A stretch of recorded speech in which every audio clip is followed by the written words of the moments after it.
संस्थेसाठी बघतोय का हॉटेलसाठी बघतोय, हे सगळं आपल्याला पाहून त्या प्रकारे प्रकल्प आपल्याला उभे करायचे असतात. पण मग मातीची घरं जी तुम्ही म्हणताय ती तेवढी टिकाऊ असतात का, पर्यावरणपूरक असली तरी? म्हणजे त्यांच्यासाठी जसं काल एक विषय निघाला होता काल परवा की ते निंपून काढावी लागतात. ओके, तर ते म्हणजे ते निंपून काढणं तेवढं कंपल्सरी असतं का? आणि समजा कधी निंपणं थोडंसं लेट झालं तर घरांवर काही माऱ्याचा, निसर्गाच्या माऱ्याचा काही परिणाम होऊ शकतो का? आता साधारणपणे बघूया की मातीचं जे आपण सारवणं असतं, म्हणजे साधे जमीन फ्लोअरिंग, तिथे आपला सतत संपर्क येतो, पाणी सांडतं किंवा ओलावा निर्माण होऊ शकतो. तर जमिनी जी आहे फ्लोअरिंग, तर ह्यासाठीचं एक उत्तम उदाहरण मी सचिन दादांकडे बघितलं होतं. तर पर्यावरणात काही विशिष्ट प्रकारचे गोंद मिळतात आपल्याला आणि याचा वापर त्या ठिकाणी केला होता. मी कोकणात आहे तर कोकणातल्या काजूच्या टरफलांचा वापर त्या ठिकाणी आम्ही केला आणि ते फ्लोअरिंग केलं होतं. आता करून ते जवळजवळ मोठं 5 ते 7 वर्ष झाली आहे. आम्ही सातत्याने तिकडनं ओले पाय घेऊन जात असतो. तो येण्या जाण्याचा रस्ताच आहे, त्याला अद्याप सारवलं गेलं नाही किंवा त्याच्या काही क्रॅक गेलेत किंवा तुटलंय असं काही झालं नाही.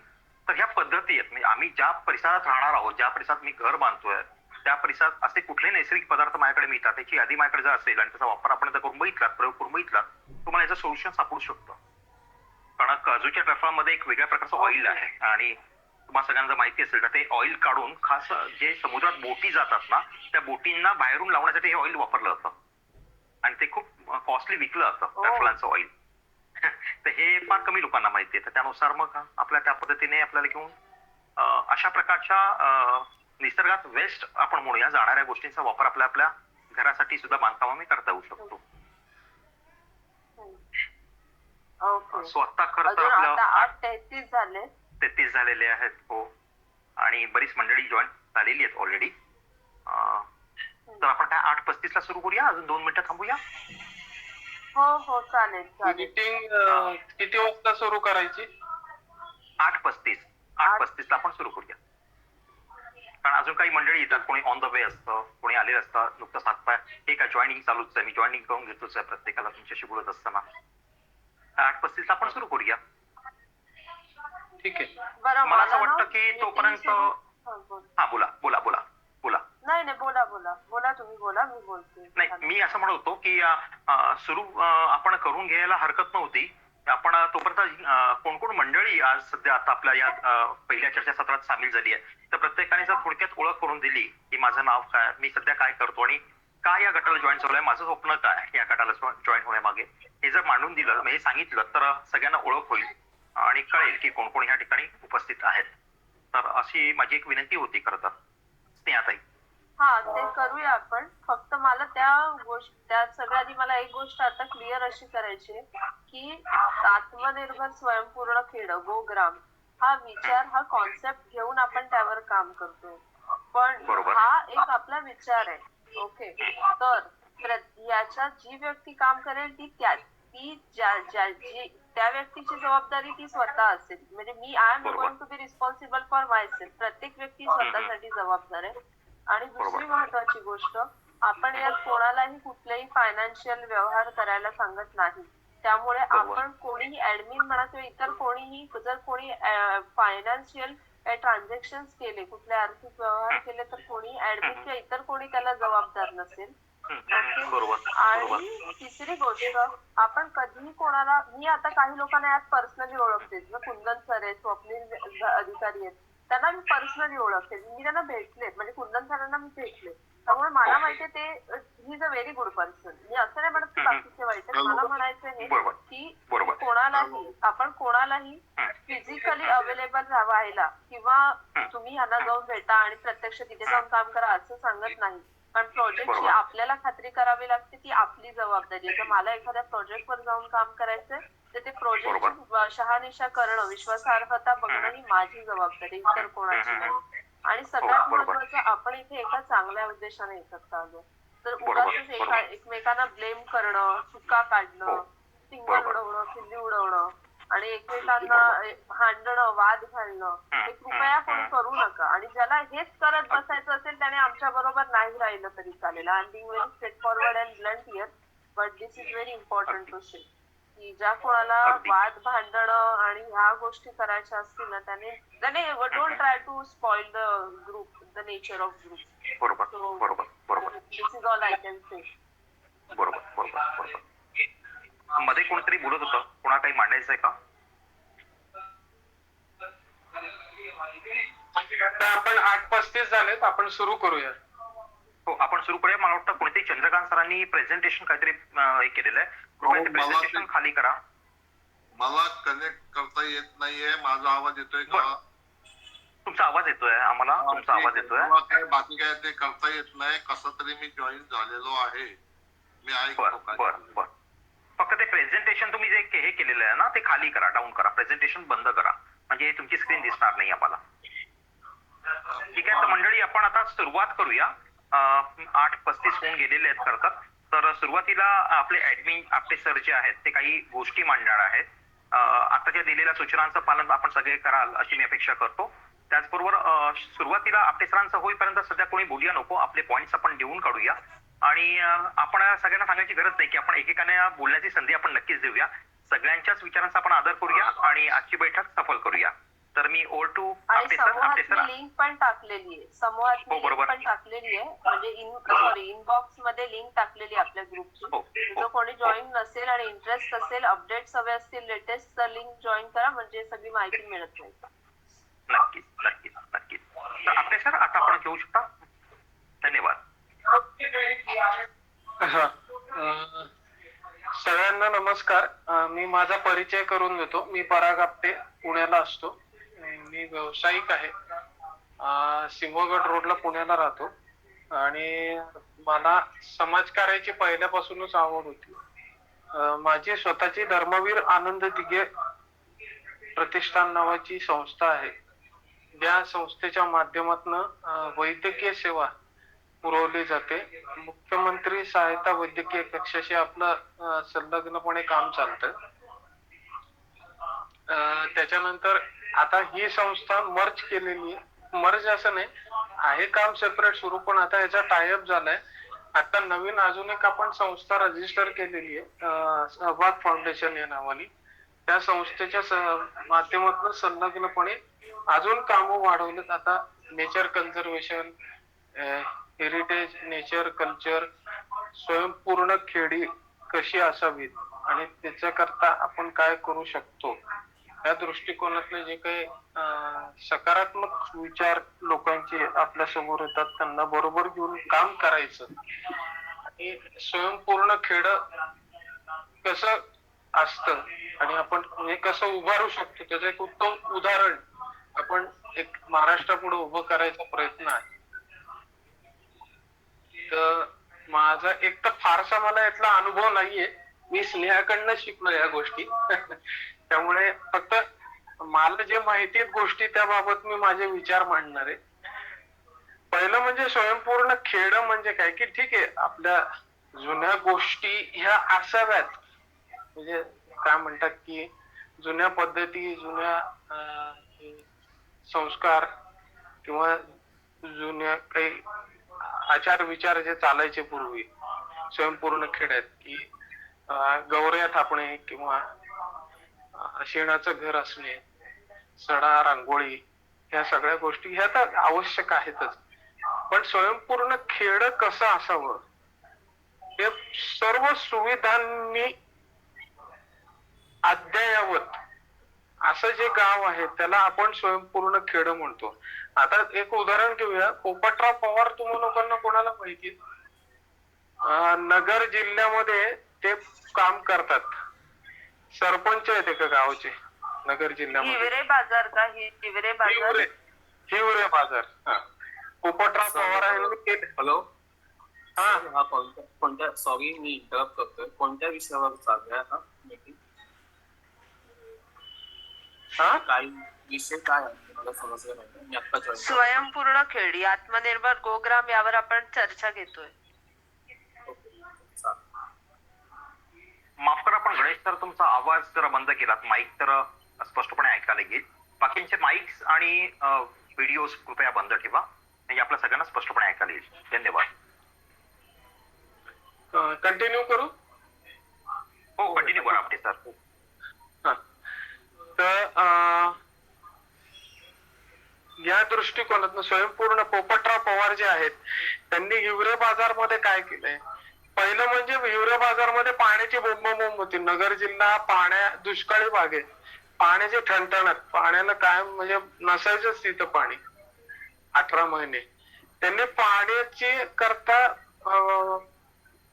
पाण्याची बचत कशी करायची आणि गावाला पाणी कसं मिळेल त्याच्याकरता काही संकल्पना गावात राबवल्या आणि त्या संकल्पना सक्सेसफुल झाल्या. आज हिवरे बाजार खूप छान गाव डेव्हलप झालेलं आहे.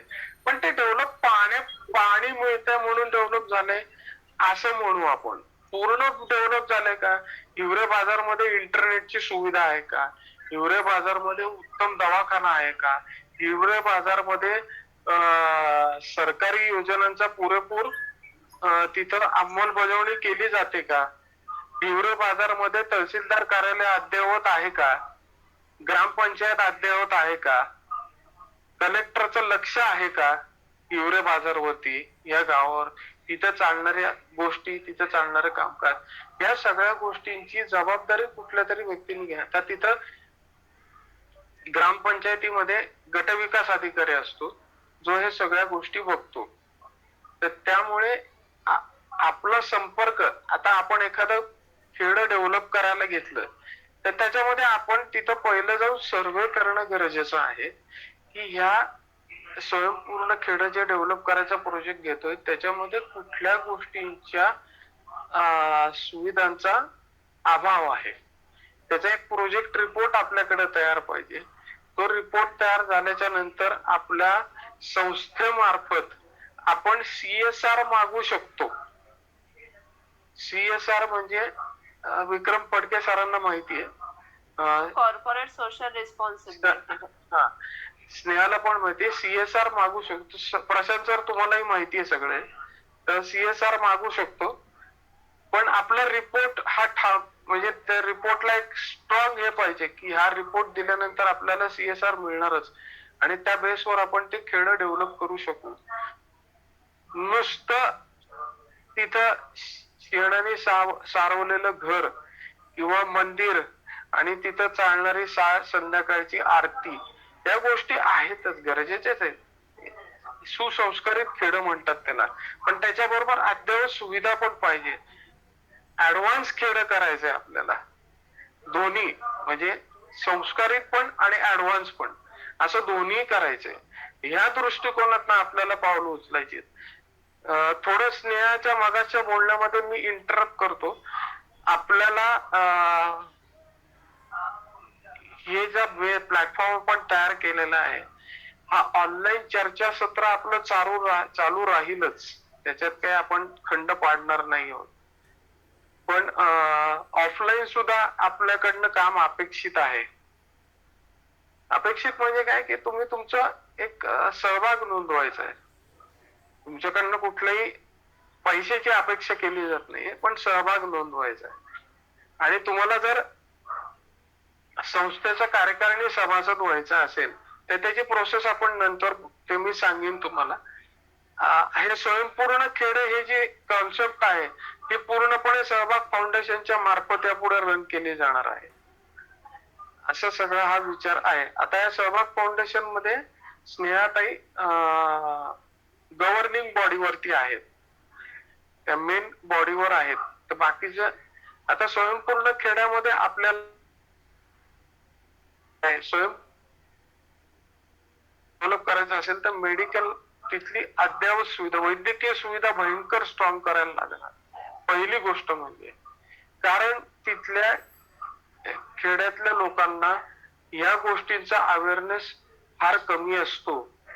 तुम्ही विक्रमगड तलासरी मध्ये गेलात तर फडके सरांना माहिती आहे भयंकर अजूनही बोंबाबोंबच आहे तिथं, एवढे फारसे स्ट्रॉंग नाहीये वैद्यकीय यंत्रणा. तर ह्या करता आपल्याला काय करता येईल हा पण विचार झाला पाहिजे.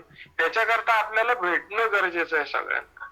नुसते विचार मांडून होणार नाही, त्याच्याकरता ग्राउंड लेवलला काम केलं. एक मिनिट थांबा जरा. आपल्याला ग्राउंड लेवलला काम करायला लागेल. आपल्याला सरकारी यंत्रणांशी संपर्क वाढवायला लागेल आपल्याला पत्र व्यवहार करायला लागेल, आपल्याला प्रोजेक्ट रिपोर्ट तयार करायला लागेल. आपण नुसते सजेशन्स देऊन उपयोग होणार नाहीये. आणि म्हणजे स्नेहाताई जसं म्हणाला की ज्यांना खरंच इंटरेस्ट आहे they are most welcome, suggestions welcome. पण हे करून हे होणार नाही, ते करून निगेटिव्ह अप्रोच असेल तर त्यांनी नाही आलं तरी चालेल, डेफिनेटली आपलं काही म्हणणं नाही. पण यू शुड बी पॉझिटिव्ह आणि काम करायचंच आहे. सजेशन्स द्या, डेफिनेटली त्याच्यावर आपण विचार करू. पण तुमचा सहभाग पण तेवढाच आवश्यक आहे या गोष्टीमध्ये.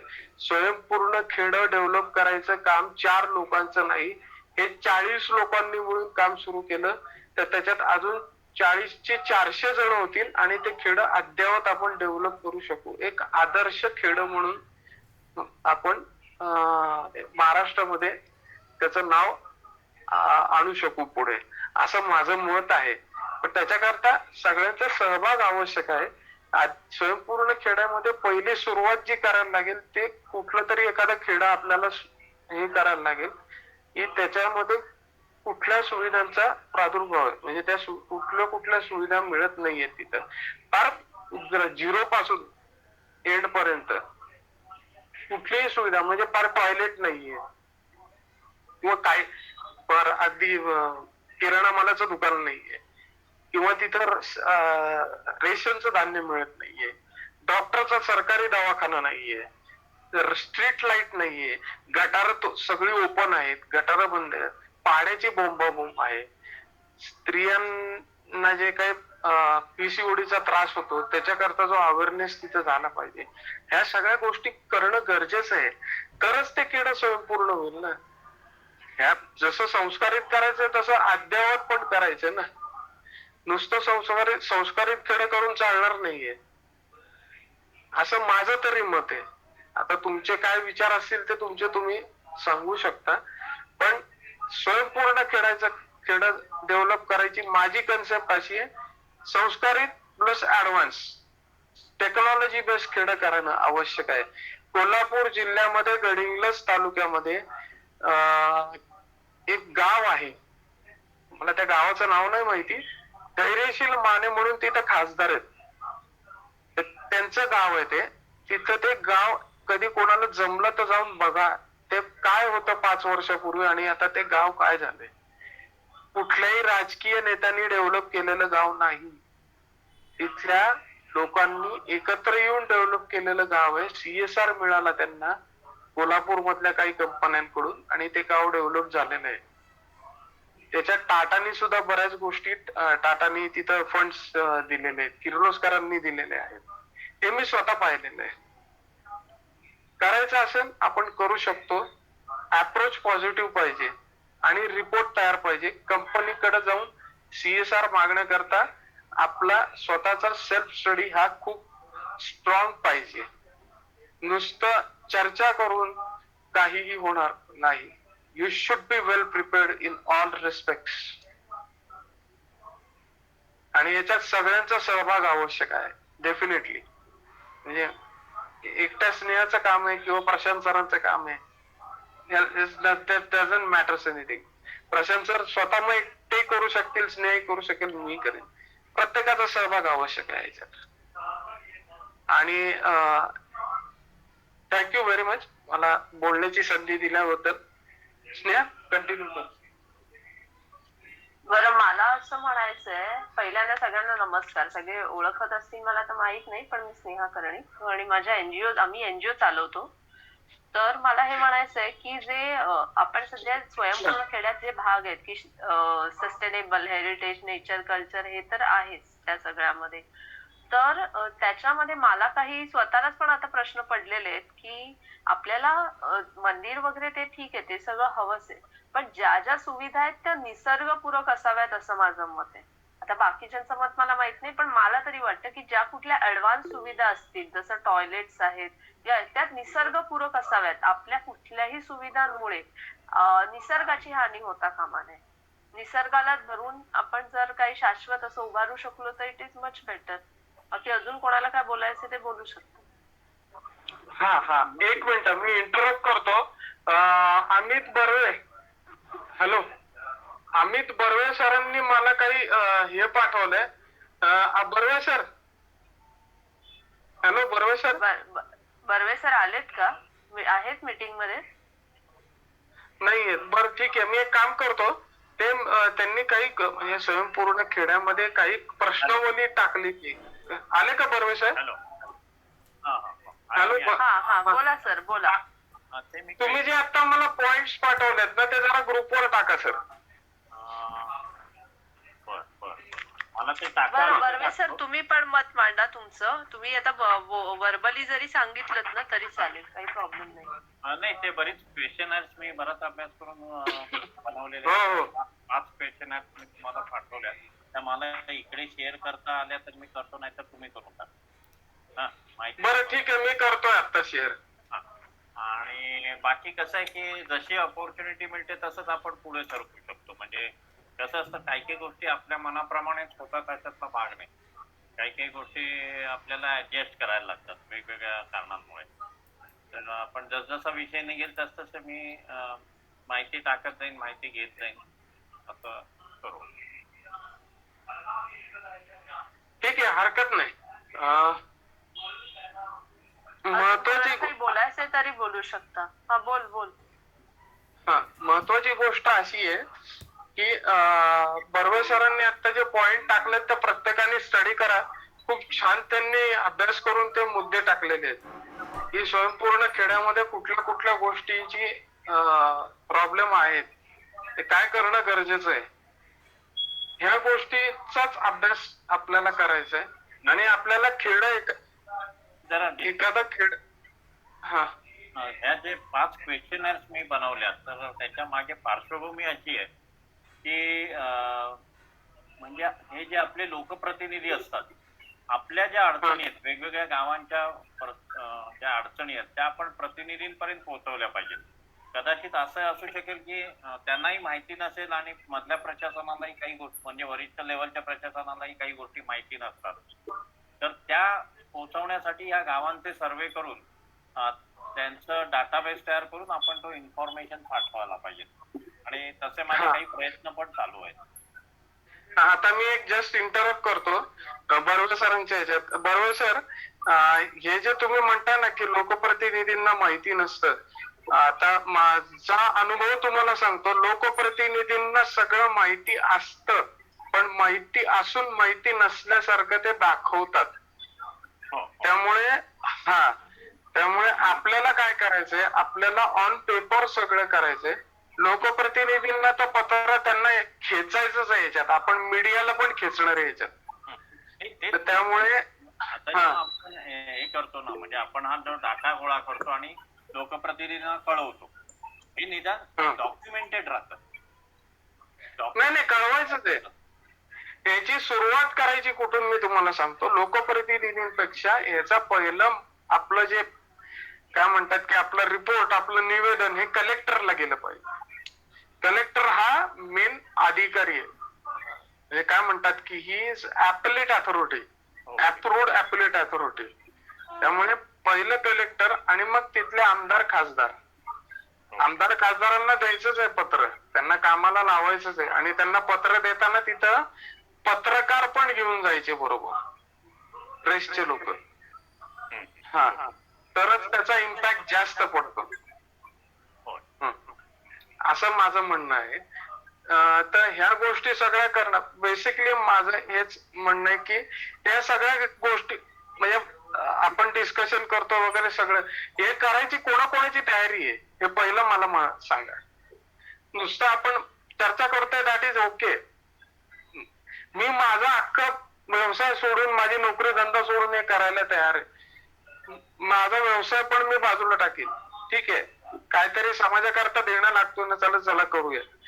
असं कोणी डेडिकेटेड आहे का? सरकारशी उद्या भांडायची वेळ आली, तयारी आली सरकारशी, तर आपली तयारी आहे का? उद्या कलेक्टर समोर, कलेक्टरच्या दारात बसून निर्देशन करायची तयारी आली, आंदोलन करायची तयारी आली. नाही, आपला विषय हा स्वयंपूर्ण खेड किंवा आपण प्रत्येक गोष्टी स्वयंपूर्ण होणार आहे.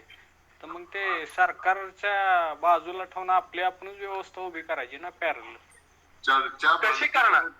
चाललेली आहे. नाही, एक मिनिट थांबा. स्वयंपूर्ण खेडं उभं करणार कसं तुम्ही मला सांगा. आपल्या पण लेवलला करायचंय ना, आपल्याला सगळ्या नॅचरल नैसर्गिक गोष्टीच घ्यायच्यात ना, आपल्याला कुठं आरोचं पाणी प्यायचं. मी ते म्हणतच नाहीये, पण स्वयंपूर्ण खेडं कसं असावं याबाबतची तुमची व्याख्या काय हे सांगा ना मला. पूर्ण खेड्या म्हणजे प्रत्येक गोष्ट आपणच निर्माण करायची ना, आपणच हे करायचं असं. आपण ते निर्माण करण्याकरता आपल्याकडे CSR पाहिजे ना. आपण आता मला एक गोष्ट सांगा, मी माझ्या स्व ह्याच्यातनं जर मी 5 लाख रुपये टाकू शकतो, पण हा CSR नाही झाला ना.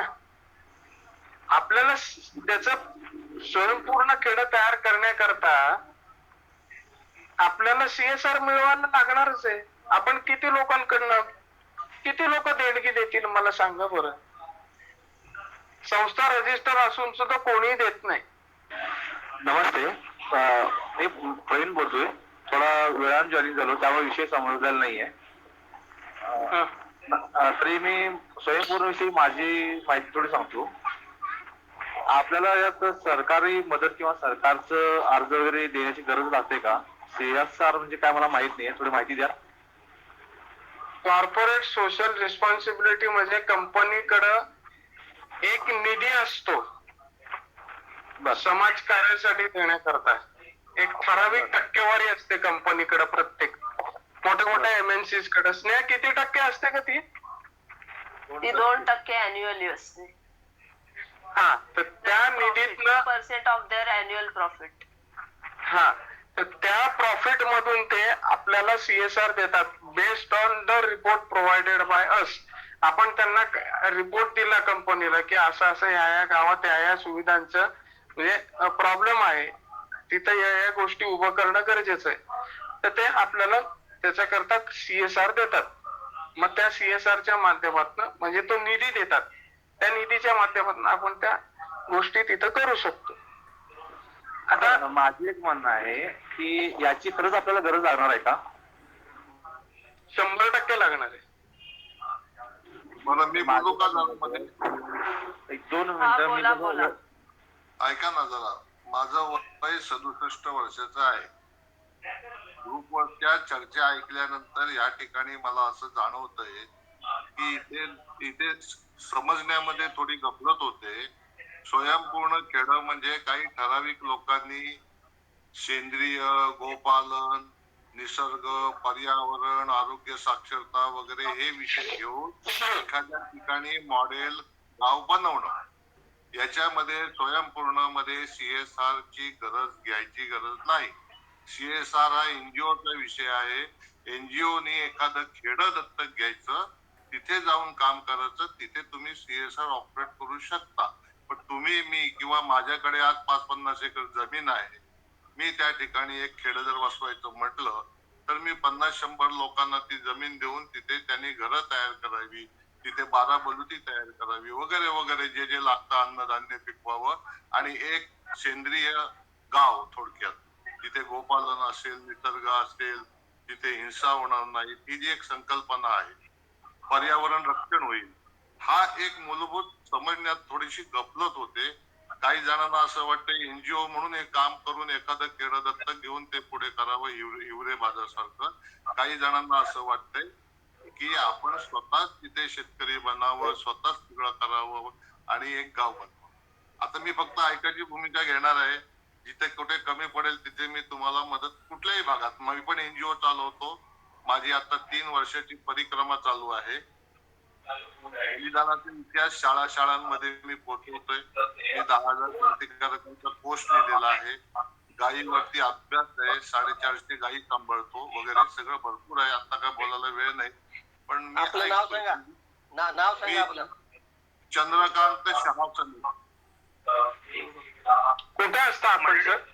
मंडळी मी माझा इंटरप्ट परिचय करतो. आहे देशभक्त कोशकार चंद्रकांत शहासने. पुण्याला मध्ये राहतो मी, आणि गेले 20 वर्ष औषधाशिवाय रोगमुक्ती हे मिशन मी चालवतोय. कुठल्याही औषधाशिवाय कुठलाही रोग मी बरा करतो. माझ्या अनेक स्पेशालिटी आहेत, पण वेळ कमी असल्यामुळे मी नाही बोलणार. आणि कधी आपली मीटिंग झाली तर तेव्हा भेटेन, तेव्हा सांगेन. कुठल्याही विषयामध्ये मी अभ्यास केलेला आहे. मी प्रशासकीय अधिकारी म्हणून 32 वर्ष क्लास 2 अधिकारी म्हणून काम केलेलं आहे. तर स्वयंपूर्ण माझं संकल्पना जी आहे, तर असं एकदा आता फडके सर मला ओळखतात चांगल्या प्रकारे.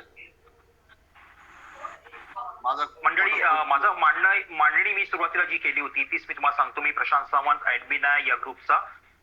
माझी मांडणी तीच होती सुरुवातीला की आपल्या या गटावरती आता या वेबिनार मध्ये गटावरती जवळ 1007च्या आसपास, एका गटावरती दुसऱ्या गटावरती 350 पेक्षा अधिक मंडळी जोडलेली आहेत आणि प्रत्येक मंडळी विविध क्षेत्रामध्ये कार्यरत आहेत. काहींचा आत्ताच आपण चंद्रकांत सरांचा अनुभव आपण पाहिला, इतका दांडगा अनुभव त्यांचा ऑलरेडी प्रशासकीय सेवेमध्ये राहिलेला आहे. मी सगळ्यांना विनंती करतो की कृपया आपण नाव आणि आपण काय करता हे जर शॉर्ट मध्ये सांगितलं तर आपल्या एकमेकांची ओळख होऊन जाईल आणि नंतर आपण मीटिंग सुरू करूया. कृपया आपण कुठे असता, हा, तर कृपया तुमचं नाव आणि आपण काय करता अगदी शॉर्ट मध्ये तुम्ही कृपया मांडा प्लीज. 2-3 मगापासून मीटिंग ऐकत होतो, तर 2-3 गोष्टी क्लिअर करायच्या होत्या. मी पण आता ते सीएसआर बघत होते. माझं नाव दीपक शिंदे, मी कॉर्पोरेट कंपनीमध्ये काम करतो आणि मुंबईला असतो. पण माझं पन्हाळे गाव लांजा रत्नागिरीमध्ये मी फार्म हाऊस करतोय. तर माझी फार इच्छा होती फार्म हाऊस असंच बनवावं, स्वयंपूर्ण असावं काय, पण ते काय टेक्निकल एरर असतील किंवा लांब होत नाही म्हणून ते झालं असेल तर ठीक आहे. पहिली गोष्ट सीएसआर ऍक्टिव्हिटी बद्दल मगाशी सर आपटे सर काय बोलत होते, तर कोणतीही कंपनी सीएसआर ऍक्टिव्हिटीसाठी जो फंड देते तो त्यांना सेंट्रल गव्हर्नमेंटने कंपल्सरी केलेला आहे की तुमच्या नफ्यातून काही हिस्सा तुम्ही समाजाच्या कार्यासाठी वापरा. फक्त तो त्यांच्या कंपनीच्या पूरक व्यवसायाला नसावा. म्हणजे एखादा कंपनी मेडिकल मध्ये असेल तर ते मेडिकल त्यांचं प्रोडक्ट प्रमोट नाही करावं त्यांनी, तर त्यांनी त्याच्या व्यतिरिक्त दुसऱ्या कुठल्या गोष्टीमध्ये करावं. आणि टाटा हे नॉर्मली जास्त प्रमाणात करतं, पण सीएसआर फंड असं सहज तुम्ही गेलात आणि मिळणार असं नाही, कारण त्या कंपनीच्या त्यांच्या स्वतःच्या प्रायोरिटी असतात. वुमन एज्युकेशन, लेबर, चाइल्ड, अशा काही काही गोष्टी असतात. त्यांचे प्रत्येकाचे स्वतःचे ध्येय त्याप्रमाणे ते करतात. दुसरी गोष्ट, आपण जेव्हा स्वयंपूर्ण खेडे बोलतोय तर आपल्याकडे 1000 किंवा 1200-1500 सभासद आहेत. ते सगळे विखुरलेले आहेत. खेडे म्हणजे 10 गावं नाही, सॉरी 10 घरं, त्याचं एक छोटंसं खेडं होऊ शकतं. तर माझं अशी रिक्वेस्ट आहे, खेडे बनवण्यापेक्षा तुम्ही आपण जे काय गावी राहत असाल, जिथे कुठे तुमचं जमीन घेणार असाल, तिथे तुम्ही ते स्वयंपूर्ण खेड्याच्या मधला एक भाग म्हणून स्वतःचं घर चालू केलं तसं बनवायला, तर बाकी थोडे हळू होतील. पण खेडे म्हटल्यानंतर कमीत कमी 5-6 घरं पाहिजेत. आणि आता आपण 1200 सभासद महाराष्ट्रामध्ये वेगवेगळ्या विभागात, वेगवेगळ्या गावामध्ये किंवा तालुक्यामध्ये वेगवेगळे आहोत. तर तसं येणे फार मुश्किल आहे. तर प्रत्येकाने स्वतःहून चालू केलं, बाबा मी एसी नाही वापरणार, का मी स्वतः पुरता. आपण बोलणार फार मोठ्या गोष्टी आणि नंतर त्या गोष्टी इथे जातात. तर असं म्हणू नका की आपण त्या ग्रुपनी ज्या लोकांना स्वतःचं घर बनवायचं असेल किंवा असं स्वयंपूर्ण पद्धतीने, म्हणजे शेणा मातीचं घर असावं, लाकडाचं कौल असावं, कौलारू घर असावं, तर त्यांना आपण जर मदत करण्यासाठी बाबा हा तुम्ही घर बनवू शकता, गोमूत्र, गायचं शेण किंवा सरांनी तर सांगितलं काजूची टरफलापासून, तर तशा काही पीडीएफ फाईल असतील तर कमीत कमी ज्यांना कोणाला रिटायरमेंटच्या नंतर जाऊन घर बनवायचं असेल आणि त्या पद्धतीत राहायचं असेल तर त्यांना मदत होईल. किंवा ते फ्युचर प्लॅनिंग करत असेल, बाबा मी 2 एकर जमीन घेतो आता रिटायरमेंट तेव्हा करेन. काही जण मी ऐकलं, काही जण बोलतो मी सगळं सोडून करायला तयार आहे. छान कल्पना आहे, पण ते एकट्याने होणे फार मुश्किल आहे. म्हणजे आपण काय फार मोठे येत नाही. तर माझं असं मत आहे की बघ, एका गावातले कोण असेल किंवा एका तालुक्यातले असतील तर तुम्ही तालुका वाईज किंवा जिल्हा वाईज जरी ग्रुप बनवले किंवा एकत्र येऊ शकतो तर ते काम फास्ट होईल. आपल्याकडे पुणे, मुंबई, नाशिक शहरातली लोक जास्त आहेत की ज्यांना खेड्यात जायचंय. खेड्यातली लोक फार कमी आहेत, कारण त्यांना माहिती आहे अरे हे काय माझं जीवन आहे, मला मुंबई सारखं जायचंय, मला फ्लॅट मध्ये राहायचंय. तर आपण जे शहरातले ते खेड्यात जायचा प्रयत्न करतोय आणि खेड्यातली लोक शहरात येण्याचा प्रयत्न करतात आणि सत्यस्थिती आहे आपली. तर आणि मगाशी ते हिवरे का काय ते नगरमध्ये मी तिथे गेलो होतो, पण कोणी हे नाही विचारलं की बाबा चला देऊळ बांधा. तुम्ही देऊळ बांधा चांगली गोष्ट आहे, प्रार्थना का ही चांगली गोष्ट आहे, पण कोणी लायब्ररी बांधा असं बोलत नाही. पुस्तकं असावीत, जुने ग्रंथ असावेत.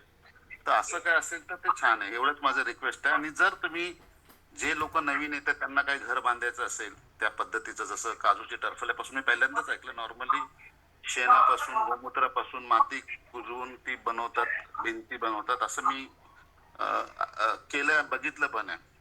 तर तशी काय मदत होईल टेक्निकल जी त्या लोकांना ज्यांना घरं बांधायची तर ती फार उपयोगी होईल सर. तुम्ही मला धन्यवाद बोलायला शिंदे दिलं सर, त्याबद्दल खूपच छान. त्याबद्दल माझे नाही धन्यवाद नाही तुमचे. आजचा हा आणि- प्लॅटफॉर्मच आपला हा आहे की मोकळं व्हा, बोलतं व्हा. आणि पण मला कोण कुठे एवढं आहे, काय करतं हे सांगायचंय, कळत नाहीये. मी मुंबईमध्ये कामाला आहे, अजून 5 वर्ष सर्व्हिसची बाकी आहेत. तर मी आतापासूनच तयारी करतोय की जावं म्हणून. मी फार्म हाऊस छोटासा लांजा पन्हाळे गाव आहे तिथे बनवलंय, पण तिथे जितकं आधुनिकीकरण नाही होईल, म्हणजे चिऱ्याचंच घर बनवलंय, त्याला प्लास्टर नाही केलंय, वरती कौलं टाकलीत, लाकडं वापरलीत, आणि ती पण माझ्या ह्याच्यातली जी जुनी होती तशी वापरलेली आहेत, कलर नाही केलेला आहे.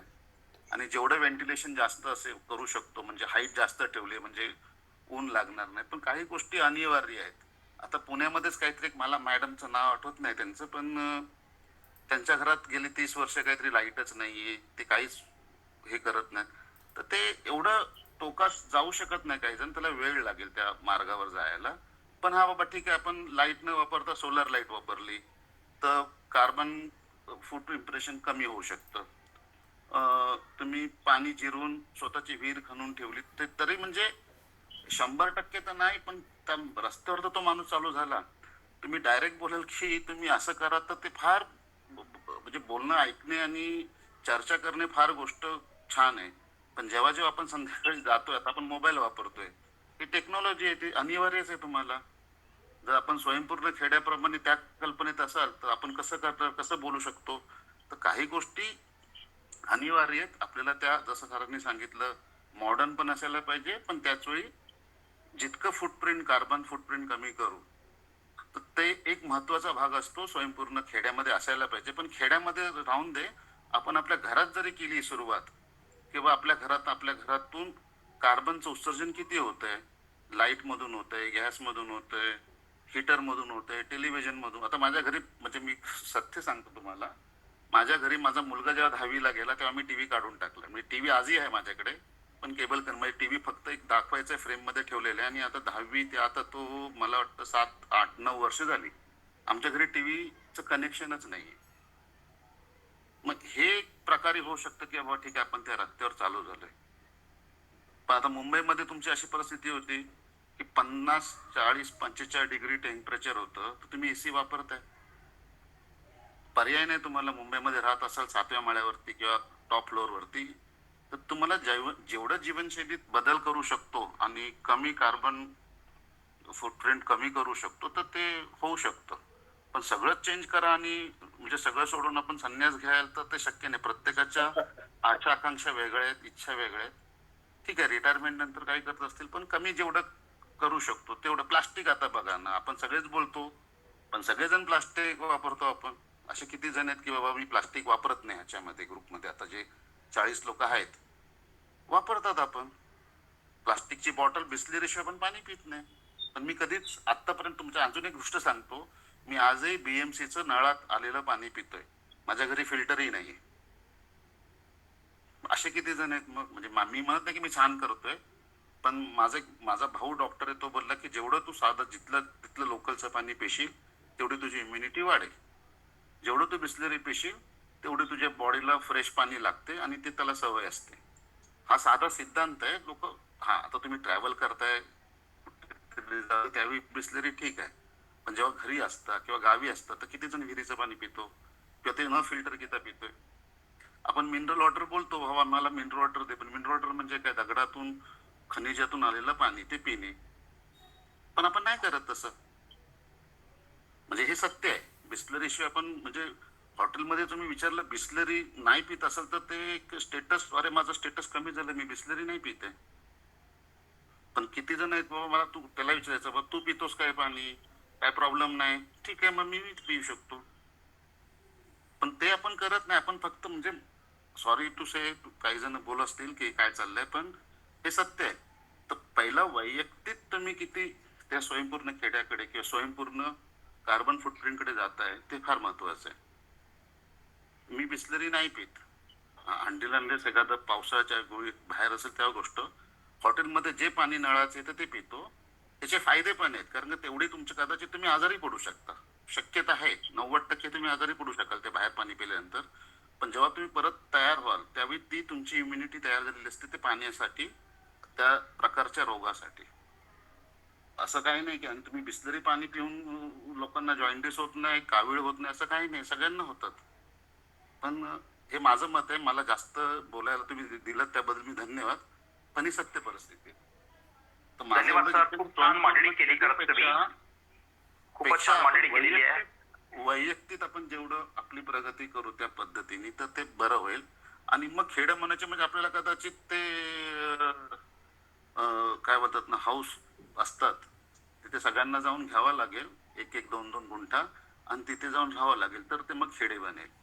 तर थोडस आपण त्याच्या बाबतीत विचार केला किंवा आपण पहिला आपण किती बाबा ह्या ग्रुपमध्ये येत आहे, तुम्ही प्लास्टिक वापरता का, कमीत कमी त्या जाता आणि केळी घेऊन येतात, किंवा त्यांनी वटसावित्री केली पण ते सगळी प्लास्टिकच्या ह्याच्यामध्ये लोकांनी घेऊन आलेले, किती जण पिशव्या घेऊन गेलेत. तसं नाही करत आपण. तर हे दुःखाचा भाग आहे, पण ठीक आहे, जे आहे ते त्याला आपल्याला अडॉप्ट करावं लागेल शेवटी. धन्यवाद. आपण आता बाकीच्यांना पण बोलण्याची आपण संधी देऊया. मंडळी, आपले विचार मांडा, इतरांनी पण. नमस्कार, मी प्रवीण बोलतोय चिकोडीवरून. नमस्कार प्रवीणजी, बोला बोला. दादा, स्वयंपूर्ण गावासंदर्भात आपली जी संकल्पना आहे की प्रत्येकानं 1-2 गुंठा गावामध्ये घ्यायचं, राहायचं, ठीक आहे. पण यासाठी आमचं काय, माझं काय म्हणणं आहे की प्रत्येकाच्या नावानं 1-2 एकर शेती जिथं कमी बजेटमध्ये मिळेल तिथे घेऊन, तिथं जर आपण स्थायिक करून शेती करून शेतातून उत्पन्न जर निघालं तर तुमची आर्थिक अडचण कमी होईल, कारण उत्पादन घरचं होईल, त्यामुळं खर्च कमी होईल. राहिली गोष्ट घर बांधकामाचं, मातीचे घर बांधून त्यासाठी कोंडणदारांचं सहकार्य मिळेल सगळ्यांना, त्यांनी बोललेले आधी. त्यामुळे घरचं बांधकामाचा खर्च पण कमी येतोय. फक्त राहिली गोष्ट बाकीच्या मुलावर प्लास्टिकवर आपण जर सुरुवातीपासून जर चालू केलं की तिथं राहायच्या मानसिकतेनं तर होऊ शकेल. माझी संकल्पना अशी आहे की फक्त मीठ तेवढं सोडून बाकी सगळं जे काही माणसाच्या गरजा आहेत त्या आपल्या गावातच तयार करणे. गावात शिक्षण वगैरे फक्त मीठ, कारण मीठ आपण तयार करू शकत नाही. फक्त बाकीचं साखराऐवजी गुळ वापरू शकतो, चटणी आपण मिरच्या वापरू शकतो, मसाले आपण तिथं उत्पादन घेऊ शकतो, तेलासाठी घाणा लावू शकतो, किंवा तूप पण गाई सांभाळा की तूप पण मिळेल आपल्याला. हे संकल्पना अशी आहे. आणि तिथेच एखादं गुरुकुल वगैरे आपलंच होईल. गुरुकुल आले की मंदिर होईल, मंदिर असेल तर मग गोशाळा पण असेल, निसर्गोपचार केंद्र असेल, आयुर्वेदिक उपचार होईल. त्यामुळं आजारांचं नियोजन पण तिथंच होईल, म्हणजे हे व्यवस्थापन करायचं. ह्या पद्धतीने आमचं संकल्पना आहे. आम्ही यासाठी जागा शोधत आहोत आणि कराडजवळ एक जागा आहे, 60 एकरच्या आसपास आहे. म्हणजे जे कोणी इच्छुक असाल ते कळवू शकता. आम्ही पुढल्या आठवड्यात जाणार आहे जागा बघायला. रायगडच्या पायथ्याशी पण माझी जागा आहे. हो दादा सॉरी, तुमचं सांगायचं विसरलो. रायगडजवळ दादांची एक जागा आहे, त्यांची एक 60 एकर आहे. त्यांनी पण आम्हाला बोलल्यात की 3.5 लाख रुपये एकरनं देतो म्हणून. आणि त्यांच्यात दादा विहीर पण आहे ना तुमच्या इथे? सगळं आहे. शिवाजी महाराजांचं सैन्य जिथे उतरायचं ते महाराजांचे जावई महाडी त्यांच्याकडून मी ती जागा घेतलेली आहे.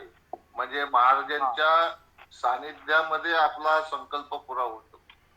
तिथे महाराजांचा पदस्पर्श झालेला आहे अशा ठिकाणी. बघा तुम्ही करा. जागा जी कोणी सदस्य घेऊ इच्छितात किंवा 1-2 एकर स्वतःची जागा घ्यायची तयारी ज्यांची आहे, कारण तिथं जर राहायला गेलो आपण, आपलं तिथं मूळ सोडून, तर स्वतःचं उत्पादन पण पाहिजे, स्वतःच. धन्यवाद. अजून कोणी आपले विचार मांडतील? संदीपजी, आपण काम केलेला आहे, बोलायचं आहे का आपल्याला? बोला मंडळी. बोलण्यासाठीच आपण आजची मीटिंग घेतली आहे. धन्यवाद संदीपजी, बोला. प्रशांत सर, मगाशी कोणीतरी प्रश्न टाकला होता आपल्या इनबॉक्स मध्ये की तुमचं सगळ्यांचं कोकण बद्दल काय मत आहे, असं. बहुतेक गणेश शिंदे सर होते, आता ते आहेत कॉल मध्ये की नाही मला माहित नाहीये. तर त्यांचा तो एक प्रश्न होता. तर कोकण बद्दल तर सगळेच पॉझिटिव्ह असतील, कारण कोकण तेवढं समृद्ध आहे. तर कोकणात तरी आपल्याला, आणि रायगड कोकणातच येते, नाही तिथे तुम्हाला रेट फार पडतील हो. दापोली जवळ पण माझ्या जवळ 50-60 एकर जमीन आहे, पण तिथे रेट जास्ती आहे. आपल्याला ते रेट परवडणार नाही. आणि रायगडच्या पायथ्याशी जमीन आहे ती कमी रेट. तुम्ही कोकणात रेट, माझा आवाज येतोय का? हो, येतोय येतोय. हा, तर कोकणामध्ये खूप रेट आहेत. तुलनेने रायगडच्या पायथ्याशी जे खर्डी गाव आहे तिथेच रेट कमी आहेत.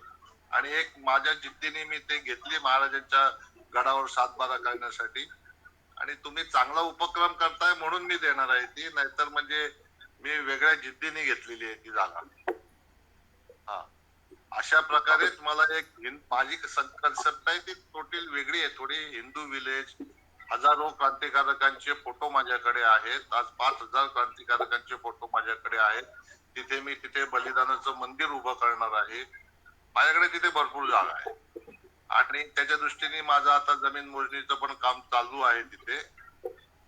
तर तिथे रायगडावर लाखो लोक येतात, त्यांना एंटरटेनमेंट साठी काहीच नाहीये.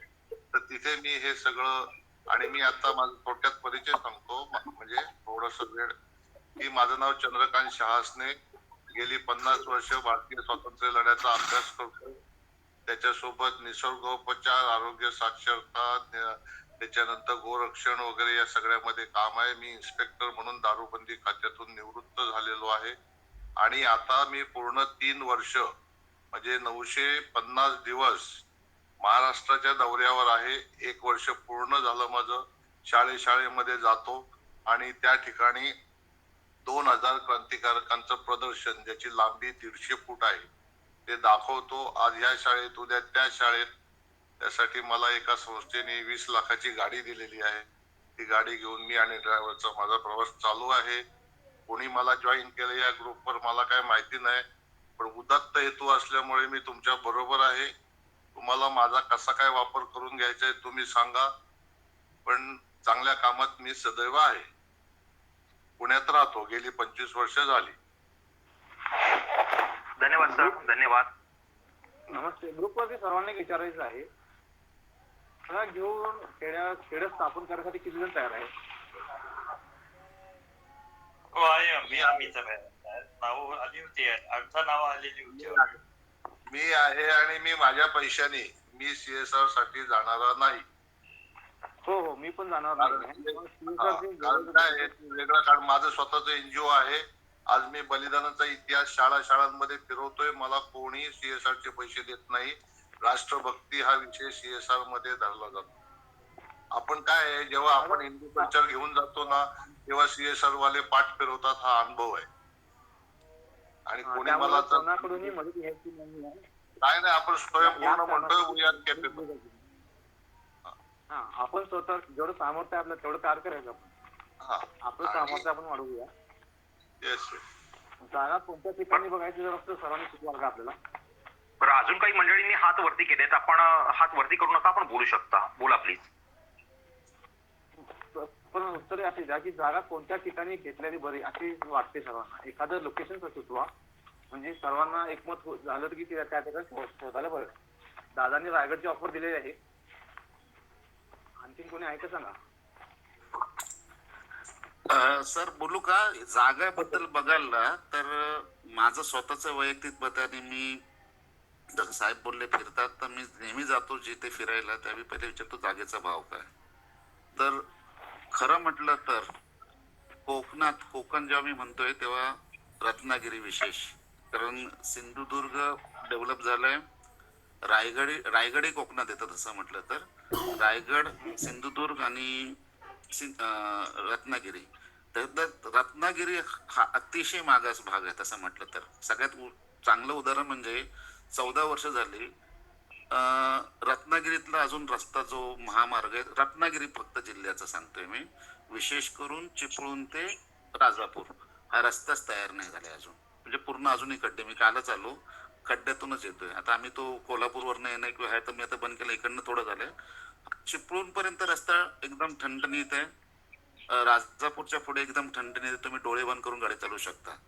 राहिली गोष्ट किंमत काय, तर तुम्हाला कोकणामध्ये रत्नागिरी जिल्ह्यात स्वस्त जागा मिळू शकते. मी तुम्हाला सांगतो, दर आताच्या भाग 3 लाख रुपये एकरी काहीतरी जमीन मिळते. एजंट काही सांगतील. बाकी कुठेही जा, कोल्हापूरला जा, नागपूर तसं म्हटलं तसं, विदर्भ म्हटलं सगळ्यात आत्मग्रस्त शेतकरी आणि हे असलं तरी तिथे फार भयंकर महाग. नाशिक, कुठलाही जिल्हा घ्या तर रत्नागिरी ह्या जिल्ह्यामध्ये तुम्हाला जर विकत घेऊन घेणार असाल किंवा कोणी देत असेल ती गोष्ट वेगळी, तर 2.5 ते 3 लाख एकरी हा भाव आता चालू आहे. एक कोणतरी मध्ये मला आलं होतं विचारायला, तर त्यांनी मी म्हटलं मला तर काही इंटरेस्ट आहे, कारण मी स्वतः जागा घेतली 6 एकर आता एक स्वयंपूर्ण ऍटलिस्ट कमीत कमी फार्म हाऊस करण्यासाठी. तर त्यावेळी ती मला 2009 मध्ये 70 भेटली होती, पण आता ते काहीतरी 5-6 लाख रुपये चालू आहे. पण ते शहराच्या जवळ आहे. तुम्ही दुर्गम भागात गेलात जिथे खरोखर निसर्ग आहे, तुम्हाला पाण्याची सोय आहे आणि बाकी लाईट आहे, म्हणजे कमीत कमी असावं, तर त्या ठिकाणी तुम्हाला अशी जागा मिळू शकेल. रायगड मध्ये तुम्ही जसं सर बोलतायत त्यांची स्वतःची ते द्यायची इच्छा उद्दत असेल तर त्यांच्याशी बोला आपण आणि बघा, ते चांगलं उत्तर आहे. कारण कदाचित तुम्ही विकत घेण्यापेक्षा लीजवर घ्या, मग ज्यांना आवडेल त्यांनी, कदाचित तुमच्या काही जणांना आवडेल काही जणांना नाही आवडेल तर लीज घेवर घेऊ शकता, नंतर होत असेल तर तसं विकत घ्या. ते रायगड आहे ना, हे मॉडेल तुम्हाला हे मॉडेल संपूर्ण भारतात दाखवायचं असेल तर रायगडची जागा ही अत्यंत कनेक्टिव्हिटीला योग्य आहे. हो, छान आहे. आणि मुंबईच्या जवळ आहे. आणि शिवाय मुंबईच्या जवळ आहे. रायगड ही एक अस्मिता आहे, समजलं का? हो नक्की सर, तुम्ही जे बोलताय, तुम्ही जसं बोललात ना, तर तुम्ही जे कोण असेल त्यांनी विचारून त्यांच्याशी ऑफलाईन करा. आपण हे कंटिन्यू करत राहाल तर ते होईल. पण महाराष्ट्रामध्ये स्वस्त जमीन तुम्हाला रायगड, रत्नागिरी, सिंधुदुर्ग ह्याच ठिकाणी भेटेल. बाकी कोल्हापूर कुठलाही जिल्हा घ्या तुम्ही, मी बेट लावून सांगू शकतो तुम्हाला महागच. नागपूर, विदर्भ, अमरावती नाही सर, हे भेटेल. सर तुम्ही रायगडचं जे म्हणताय ना का ही जागा जिथे आहे तिथून तुम्ही म्हणजे जो आता रायगडचा जो पोटल्याचा डोंगर ज्याला म्हणतात, जिथून तोफा टाकल्या रायगडावर, तिथे ही जागा आहे. पण तिथून खाली तुम्ही एक 500 मीटर खाली उतरलात रस्त्यावरती तर रस्त्याला लागून 50 लाख रुपये मागतात, समजलं का? असं आहे ते. जिथं सिव्हिलायझेशन झाले ना तिथे शेतकरी गुंठ्याच्या खाली बोलतच नाही. तिथे भरपूर रेट आहेत, पण तुम्ही वरती जसे जाल डोंगरामध्ये तसे रेट कमी होतात. म्हणजे अजून इंटेरियर मध्ये गेलो तर अजून कमी होतात, असं आहे. चंद्रकांत सर, मी थोडासा स्पष्टपणे एक प्रश्न विचारतो. ही जागा आपण विक्री करणार आहात, लीजवरती देताय का तुम्ही ही अशीच या उपक्रमाला देताय? नक्की काय? नाही, मी ही जागा पूर्णपणे विक्री करायला तयार आहे. उत्तम. आणि काय रेट असू शकेल? हा काय रेट असेल याचा? 3.5 लाख रुपये एकर. आणि अरे वा, छान. मंडळी दोन नाही सर, ऐका एक मिनिट. हा 3.5च्या मी कमी पण येईल, पण जर मला 50 लोकांना एकसारखं डोकं लावायला लागलं तर माझा रेट 3.5 लाख राहील. कारण तुम्हाला माहिती आहे की हा व्याप माझ्या 67व्या वर्षी मला पेलणार नाही. प्रत्येक जण मला टोचेल, हे बघेल, असं होईल तसं होईल तसं होईल. बरोबर. एकदम तुम्ही म्हणाल ठीक आहे सगळे एकत्र करायचंय, मी कमी मध्ये देईन. कारण तो उदात्त हेतू माझा साध्य होणार आहे, ज्याच्यासाठी तिथे मी 7-12 केला. अगदी अगदी. आणि मी स्वतः निसर्गोपचारक आहे आणि मी औषधाशिवाय रोगमुक्ती विनामूल्य मिशन चालू आहे माझं. कोरोना काळात मी 10 बेडचं हॉस्पिटल चालवलं गोशाळेमध्ये, ते पण विनामूल्य चालवलं. तर आय एम रेडी. जर 50 लोक एक चांगलं कल्चर घेऊन आले, आय एम हॅपी ऑलवेज. धन्यवाद सर, धन्यवाद. मंडळी, तुमच्या मनातला प्रश्न मी डायरेक्टली विचारला, कारण मला आपण बऱ्याच वेळा बोलत नाही आहोत. मी वारंवार बोलतो, तुम्ही बोला. 33-35 जण आहेत, त्यांनी क्लिअर केलेलं आहे. चंद्रकांत सर, एक मिनिट. चंद्रकांत सरांनी आता क्लिअर केलंय 3.5 लाख रुपये एकर प्रमाणे ही जागा द्यायला तयार आहेत ती. पण मंडळींनी त्यावरती निर्णय घेतला तर ही रायगडची एक उत्तम जागा त्या ठिकाणी सगळ्यांना मिळू शकेल. हा सर बोला. एकत्रित झाला तर पैसे कमी करेल, लक्षात घ्या. बघा, ते पण सांगतात, पैसे पण कमी करू शकतात. कमी करेल. हा, हे पण फक्त ऐका थोडस, हे नको. लिगल टर्म मध्ये ही ऍग्रिकल्चर जागा आहे की तुमची पूर्ण ऍग्रिकल्चर जागा आहे. आणि म्हणजे माहितीसाठी का, त्या जागेमध्ये प्रचंड वनस्पती आहेत. 2008ला मी ती खरेदी केल्यापासून त्यातलं एक पान देखील मी तोडलेलं नाही. एवढ्या एवढी मोठी कळलं साहेब. मला फक्त अजून टेक्निक लिगली मी फक्त क्लिअर करण्याची इच्छा होती. एक ती ऍग्रिकल्चर जमीन आहे, बरोबर. दुसरी गोष्ट जायला रस्ता आहे पूर्ण तिथे. हा, तिथे रस्त्याचा जो प्रकार आहे ते पायरी कोंड आणि नगर भवन. ऐका, पायरी कोंड आणि नगर भवन या 2 गावांना जोडणारा शिवकालीन रस्ता आहे. ठीक आहे. दुसरी गोष्ट, आणि तो रस्ता समजा ऐका 30 लोक, आम्ही 30 लोक जर आलो, ऐका जरा समजून घ्या. आता तिथे जायला मोटरेबल रोड नाही, पण तो कलेक्टर ऑफिस कडून प्रस्तावित आहे आणि कधी तो मंजूर होणार आहे. हा, थोडंसं इतरांनी प्लीज आपले फोन म्यूट वर टाका एक व्यक्ती बोलत असताना, आणि एक व्यक्ती बोलत असताना तिचं बोलणं पूर्ण झाल्यावर मग आपण बोलू. दुसऱ्यांनी बोला please. It's a humble request. कोणाकडून तरी मला आवाज येतोय अजूनही, म्यूट वर टाका प्लीज. अहो जरा बंद करा, म्यूट करा, कोण रडत आहे.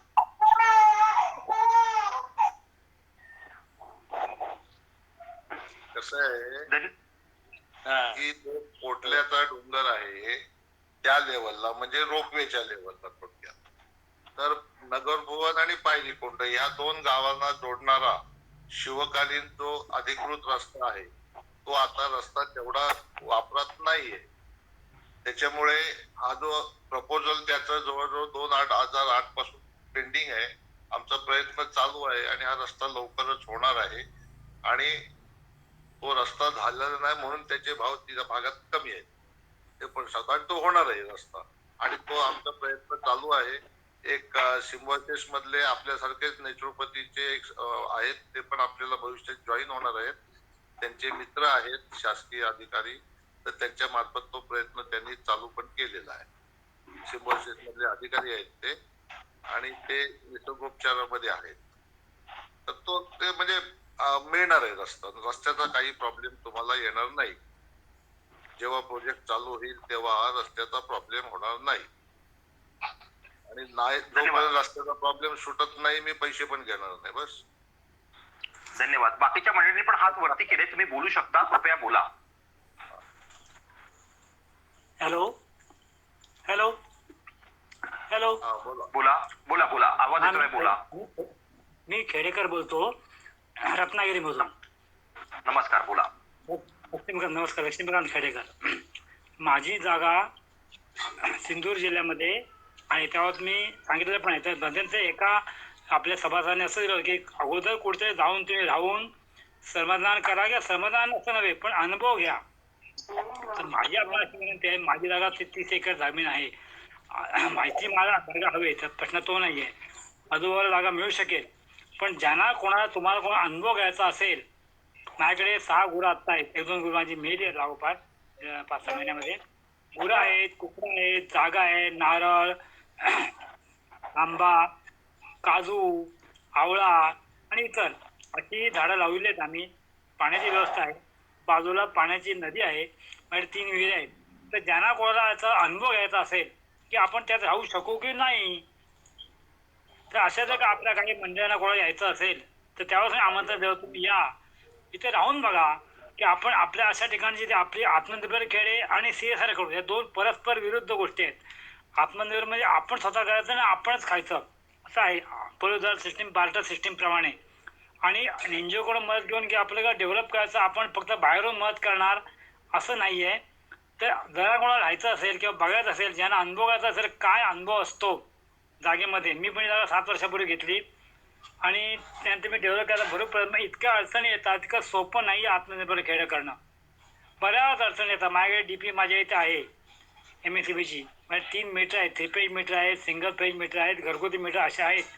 3 विहिरी आहेत, 2 बोर आहेत, एक ओपन वेल आहे आणि बाजूला माझ्या कंपाऊंडला लागून 200 मीटर नदी वाहते. 12 महिने त्यामध्ये पाणी असतं. मे महिन्यामध्ये 3 वाजता पंप 24 तास ते चालतो, एवढं पाणी आहे. आता म्हणे तुम्ही जागेत बद्दल माझा आग्रह नाही, आजोबा जागा घ्या नगर, पण ज्यांना वाटतं की आपण काही ते करावं त्यांनी माझ्या इथे राहावं, 4-5 जणांना ग्रुप यावा, त्यांनी यावं आणि राहून बघावं काय ते आणि कसं आपण पुढे राहू शकू की नाही, त्याचे थोडं ट्रेनिंग तुम्हाला करता येईल. ठीक आहे, सोपं नाही आहे. तुमची जागेचं लोकेशन सांगाल, तुम्ही कुठे आहात सिंधुदुर्गामध्ये, गाव कुठलं, तालुका कुठला? सांगतो. माझं गाव जिथे आहे ते नानिवडे गाव वैभव तालुका येतं, परंतु ते रत्नागिरी डिस्ट्रिक्ट आणि सिंधुदुर्ग डिस्ट्रिक्ट यांच्या बॉर्डर आहे. खारेपटण गावाच्यातनं जांभी रस्ता राहतो. खारेपटण गावात तुम्हाला 4 ट्रॅक रोड आहे, तिथून माझ्या जागेपर्यंत जांभी रस्ता आहे आणि आत खाली उतरायला माती रस्ता आहे. तिथे गाडी खाली येते, आम्हाला गाडी वर ठेवावी लागते. तिथनं एक 10-15 मीटर खाली उतरायला लागतं आणि बरोबर. तिथे आम्ही राहतो, मी मिसेस मुलं आमची राहतात, आम्ही राहतो, आमचा कामगार राहतो अरे इथे. वा. हा खूपच पण छान. आम्हाला शेती करता येणं कारण का मॅनपॉवर जी आहे ना तिकडनं आपण म्हणजे अडचणी येतो, मॅनपॉवर मिळत नाही अनेक हो. ठिकाणी. त्यामुळे कोकणामधला आपल्याला फार स्वतःला मोठा काय प्रश्न आहे करायचं खरं तर. आणि काही करायची इच्छा बरोबर. असेल, माझ्याकडे बांबू बरोबर. भरपूर आहे. मध्ये पण दिवस बांबू लागवड केली. आपण जे म्हणता आत्मनिर्भर खेड्यामध्ये बांबू हे कॅश क्रॉप आहे. 4-5 वर्षानंतर त्यामध्ये बरोबर. तुम्हाला बांबूचं बरोबर. उत्पन्न दरवर्षी येत राहतं. माणगाव बांबू लावलं तर. बरोबर. हा तुम्ही इथं मी माझ्या बरोबर. येऊन तुम्ही 4-5 ग्रुप 1-2 वेळा अल्टरनेटिव्ह अशी येऊ शकता, राहू शकता. साधं घर आहे तिथे राहण्यासाठी. अजून माझं मी बाजूला वा. आमचं घर बांधतोय तिथे मी चिऱ्याच आहे, चिरेबंदी आहे, तो प्रश्न काय नाहीये. हा हो, हो, हो. पण माझं घर बांधतोय तर थोडंसं अपुरं आहे ते आतलं फरशा विषय व्हायच्या थोड्याशा. पण हे सगळ्या बरं. सोयीने उपयोग बाकी माझ्याकडे फ्रीज आहे, गॅस आहे, मिक्सर आहे, सगळं एव्हरीथिंग इज आहे. हा पण माझं म्हणणं तुम्ही म्हणताय आत्मनिर्भर खेळ तर तुम्हाला राहायचं असेल कोणाला छान. तर 4-5 जणांच्या ग्रुपमध्ये तुम्ही येऊ शकता, आमच्यावर राहू शकता आणि बघू शकता की आपण काय करणं आवश्यक असतं, कसं करायला पाहिजे. हे कागदावर आणि पाण्यात पडल्यावर पोहण्यामध्ये जसा फरक आहे तसाच फरक आपण बरोबर. खेळ आणि आपण ऍक्च्युली त्या गावात जाऊन सगळं तयार करणं शून्यापासून निर्माण करणार आहोत. आता मी माझ्या इथे अशी केस करणार आहे की बांबूच्या भिंती बांधून त्याला मी प्लॅस्टर लावून त्याच्यात पण घर बांधणार. मी कुंदनराव सर आहेत, त्यांना मागितलं तुम्ही आत्मनिर्भर ती पर्यावरण स्नेही घराची मला माहिती द्या.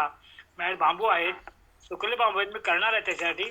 पण अशा अनेक गोष्टी मला करायच्या आहेत पण ते शक्य होतं सगळ्या गोष्टी करणं. पण माझं म्हणणं केळकरजी, तुमच्यासाठी एक प्रश्न आलेला आहे, तुमच्यासाठी एक ग्रुपवरती प्रश्न आलेला आहे.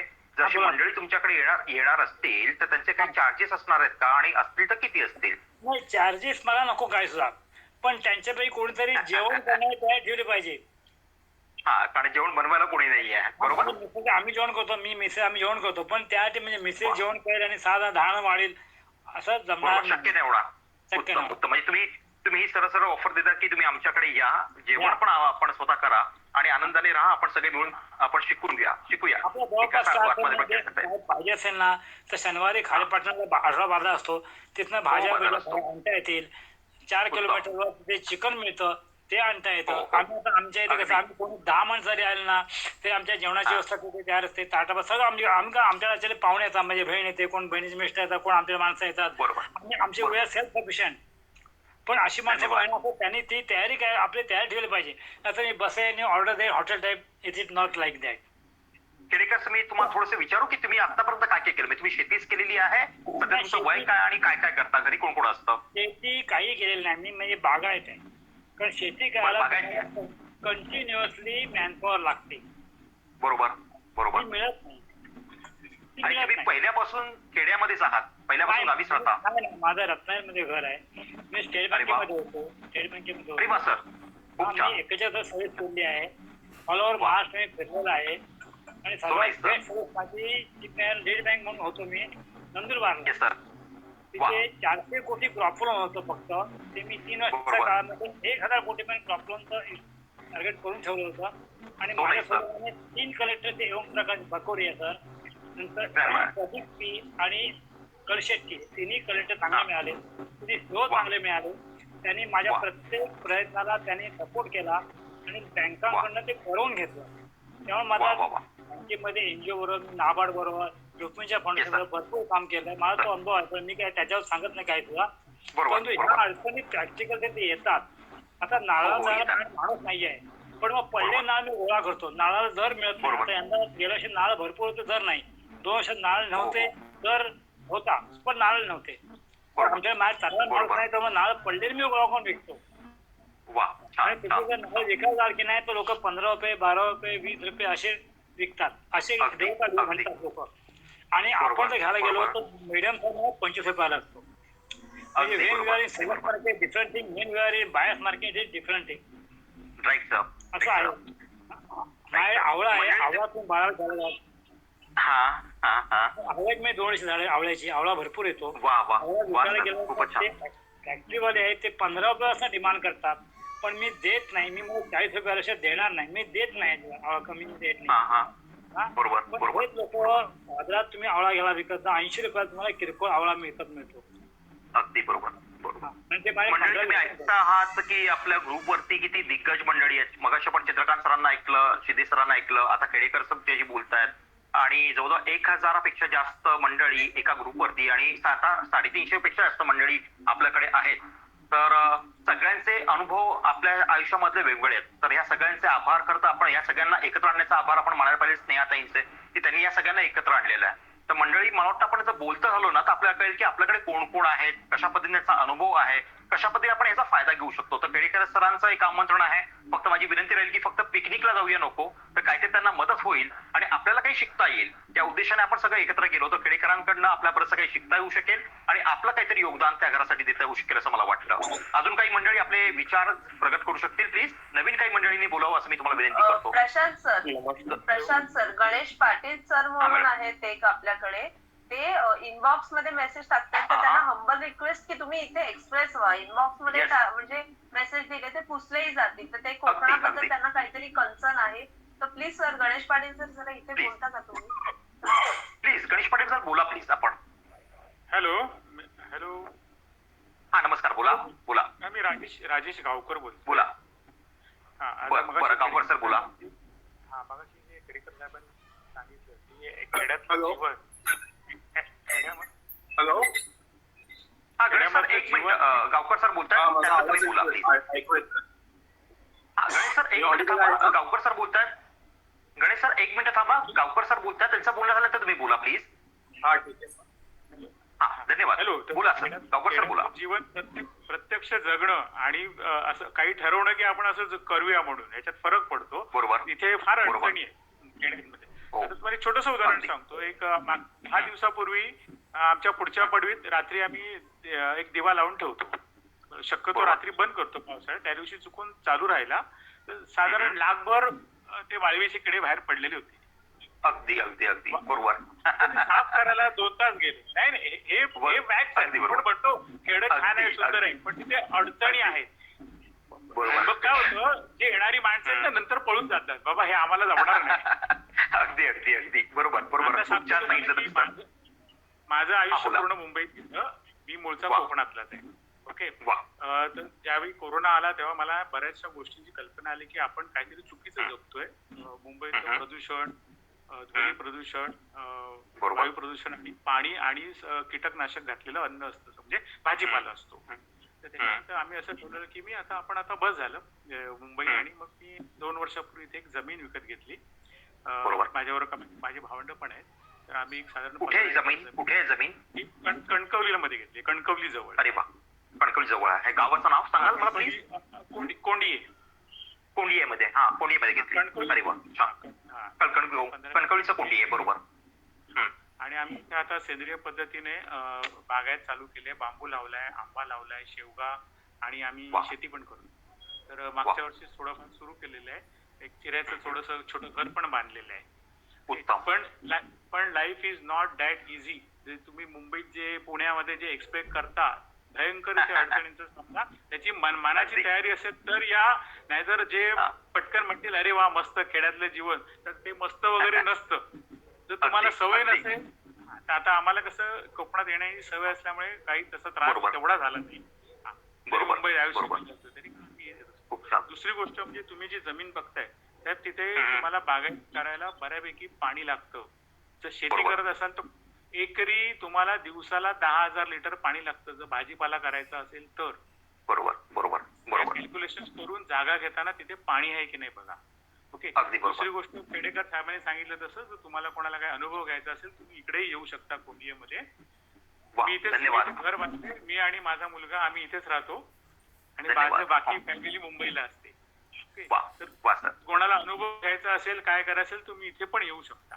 मी तुमचं नाव काय? तुमचं आडनाव काय? गावकर. राजेश गावकर. राजेश गावकर सर. कुठे तुम्ही कोंडियाला कुठे असता? कोंडिये तेलीवाडी. ठीक आहे. कोकण आपला तो इथे कोंडिये दोन आहे. राजापूर हे राजापूरचं कोंडिये नाही तर हे कणकवलीचं कोंडिये आहे. कणकवलीचं कोंडिये आहे. 2 कोंडिये आहेत. बरोबर. कणकवलीचं कोंडिये. सर मी आता बोलतो जरा. माझे गाव हे कोंडी गावचे जे आहेत गावकर, हे माझे जवळच आहेत. माझं नाव विजय कुडतरकर. बरोबर. नमस्कार. मुक्काम पोस्ट डांबरे, म्हणजे त्यांच्या बाजूला कणकवली फोंडा घाट रोड. बरोबर. तालुका कणकवली. बरोबर साहेब हे अस्मितावाले ना तुम्ही सर? हो आम्ही अस्मितावाला बरोबर आहे. नमस्कार. आपली भेट झाली होती आमच्याकडे एकदा मी आले होते. हो. मी जागा घेतली 2012 साली म्हणजे विकत घेतली आणि नंतर मला टायटल क्लिअर करायला जवळ 4-5 वर्ष गेली. पण मी तेवढा सगळ्यांना पुरून उरलो आणि मी आता जवळ 5 एकर जमीन घेतलीये. मला नॅरेटिव्ह लोक 99% मिळाले पण मी पॉझिटिव्ह एकटा विचारायचा आहे. मी बदलापूरचा माणूस आहे आणि सगळे मला मी सगळ्यांना पुरून उरलो. आता मी MTDCचं पर्यटन हे पण चालू केलंय, स्टे होम केलंय, पर्यटन चालू केलंय, 3 विहिरी बांधल्या, हॉटेल चालू केलंय, गोविज्ञान म्हणजे गोमूत्र वगैरे वगैरे जीवामृत वगैरे सगळं मी करतोय. आता हे गावकर आता यांची मी भेट घेईनच. माझी एकदा झाली असेल भेट. पण हे करताना तुम्ही आता गावकऱ्यांसाठी एवढं इझी नाहीये पण तेवढं तुम्ही थोडस सकाळचा सूर्यप्रकाश डांगावर घेतलात तर एनर्जी पण वाढते. हे पण तेवढंच खरंच. आणि हे मी सगळं पुरून उरतोय. मी एक कुटुंबाला पोचतोय संभव व्यवस्थित, त्यांच्या मुलांना शिक्षण देतोय. तो आता NDA ला गेलाय, पहिली ज्युनियर KG ला होता तो शिकतोय. आता हे त्यांना स्पीड द्यावीच लागते. त्याविषयी ते कोण कशाला इंटरेस्ट घेईल. बरोबर. आता इकडचे जे काही जे आपल्या कोकणामध्ये आहेत जे अडचणी येतात, आज सकाळी मी बांबूला शेणखत घातलं स्वतः, संध्याकाळी भाजी पेरली, सगळं स्वतःच करतो. त्यामुळे नोकर सुद्धा माझ्यावर येतो. असं नाही वेळ आला तर चिरा सुद्धा उतरतो. म्हणजे तसं नाही. तुम्ही गावात आहात, तुम्ही पण पूर्वीपासून गावात आहात तर तुम्ही मुंबईमध्ये. तुम्ही बदलापूरला जर बघितलं, बदलापूरला कोण असेल आजूबाजूचे तर बदलापूर ईस्ट वेस्ट मंजुनीची दुकानं आहेत, मिठाईचे दुकान आहे, मत्स्यगंधा हॉटेल आहे. हे सगळी माझी दुकानं मी सगळी नोकरांना दिली आणि इथे कोकणात 10 वर्षापासून काम करतोय. 5 एकर जमीन झाली. मागच्या अॅग्रोवन मध्ये माझं सगळं लेख आलेला आहे. त्याच्या मी अननस लावला. बाजारामध्ये अननस 2 रुपये 3 रुपये किलोने घेतला. मी 50 रुपये किलोने मी स्वतः विकला. मी मार्केटमध्ये सुद्धा मंजुनीचं पहिलं दुकान मी बदलापूरला काढले 1998 साली. आज माझे एकूण 9 दुकान आहेत. हे सगळं करताना मी घरचं कधी घरचं पण ऐकलेलं नाही. हे पण तुम्हाला सांगतो. कारण घरच्या लोकांना ठराविक चाकोरीतूनच जायला पाहिजे. आपल्याकडे व्यापार हा दृष्टिकोन नसतो. बरोबर. आणि आपण जर करायचं असेल तर तुम्ही सगळे म्हणताय खेडेबिडे मी सगळ्यांचं ऐकतोय. प्रॅक्टिकल काम करायला माणसं नसतात. केबिन मध्ये बसून सगळे करणारे आहेत. जो माणूस प्रॅक्टिकल काम करेल, जो हातात कुदळ घेईल, जो माझा फावडा घेईल तो थोडी शेती करू शकतो. अदरवाईज नाही. माझ्याकडे 3 विहीर आहेत. पहिल्यांदा माझं ज्यावेळी 100 झाडं होती त्यावेळी मला जानेवारीत पानं संपायची. आज माझ्याकडे 2,500 झाडं आहेत. मी मे महिन्यात सुद्धा हॉटेल सुद्धा स्टे होम सुद्धा मी छोटा मिनी हॉल केला. तिथे आत्माचे सगळ्या शेतीविषयक कार्यक्रम करतो. आतापर्यंत 6-7 मीटिंग झाल्या. हे सगळं करतो. त्याला कारण असं आहे की सगळ्यांना मी बोलवतो. काही लोक फ्री येतात त्यांना पण मी बोलवतो आणि त्यांना सांगतो की तुम्ही अभ्यास करा. तुम्ही पण एकदा बघायला या. पण आता जो प्रत्येकाने खर्च करायचा आहे हे प्रत्येकाने ठरवायचं आहे. बरोबर. आमची तेवढी ताकद नाही की 10 माणसाला पोसायची. हे पण तेवढंच करायचं. बरोबर. कोणी अस्मिता आहे, अस्मिताबद्दल सांगा. कारण गावकऱ्यांनी उल्लेख केला अस्मिताचा. अस्मिता बघा माझी जेवढी दुकानं होतं, Asmita food corner, Asmita enterprises, Asmita cake and paradise. Asmita म्हणजे ए फॉर माझा अतुल आहे आणि स्मिता माझी मिसेस आहे. ती शिक्षक होती म्हणून मी अस्मिता नाव ठेवलं. आणि मी आता पण अस्मिता ग्रुप इथे चालू आहे माझं. गाई आणि गाईचं गोविंद्यान पण मी करतो थोडं बहुत. आणि आता भाजी लावले तर स्वतः पुढचा भाजी खातो. विक्री होत नाही. कधी लोक पाडून मागतात. मी देत नाही कधी. किमतीवरच देतो. खूप छान सर, खूप छान. बरोबर. गणेश सरांना काही प्रश्न विचारायचा होता ते वाट बघतो. बोला सर, गणेश बोला. एक मिनिट सर, तुमचा नंबर टाका म्हणजे कसं होईल नंतर कॉन्टॅक्ट करता मिळतील. माझा नंबर घ्या 9960. नाही मेसेज मध्ये करा सर, म्हणजे सगळ्यांचंच हे होईल. जे प्रश्न करतात ते सांगतात ना. नाही जरा घेतला तर बरं होईल कारण मला इथे नेट जातोय. काही कधी प्रॉब्लेम येतात. जरा घेतला तर बरं. बोला सर. 9960 9960 63 63 4897. Thank you sir. पण एकच रिक्वेस्ट आहे, जे काही बोलतात म्हणजे आपल्याला त्यांच्याशी म्हणजे त्यांचा अनुभव दांडगा आहे. बाकी सर ते रायगड सर जे काय असतील तर तुम्ही तुमचा मेसेज मध्ये टाकला ना म्हणजे आपण बोलूही शकतो आणि मेसेज आरामशीर आपण नंतर मध्ये ते बघून टाईप पण करू शकतो. Okay okay sir. मेसेज मध्ये तुम्ही नंबर दिलेत तर फार आभारी आहे. म्हणजे ठीक आहे, देतो कधी बोलायचं असेल तर तुमच्याशी डायरेक्ट बोलू शकतो म्हणजे बाकीच्यांचा वेळ तेवढा जाणार. ठीक. धन्यवाद. गणेश सर बोला प्लीज.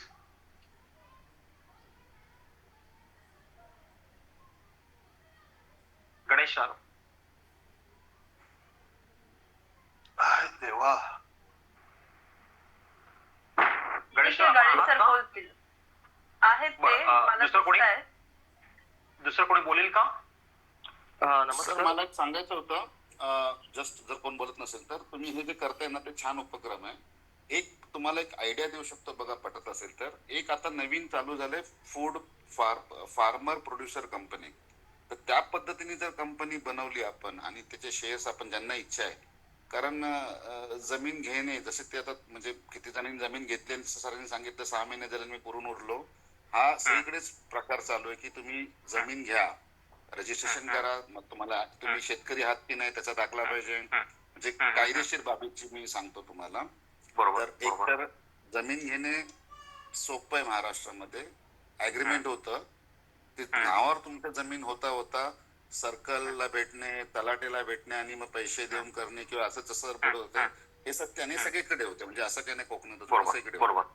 पण काही कायदेशीर गोष्टी आवश्यक आहेत. पहिली गोष्ट तुम्ही जर शेती जमीन असेल तर तुम्ही शेतकरी असणे आवश्यक आहे आणि त्या जिल्ह्यातले असेल तर ते लगेच ट्रान्सफर होतं. तुम्ही त्या जिल्ह्यातले नसेल तर तिकडचं सर्टिफिकेट आणा आणि मग त्यांना जोडा आणि मग तो सर्कल पैसे घेतो.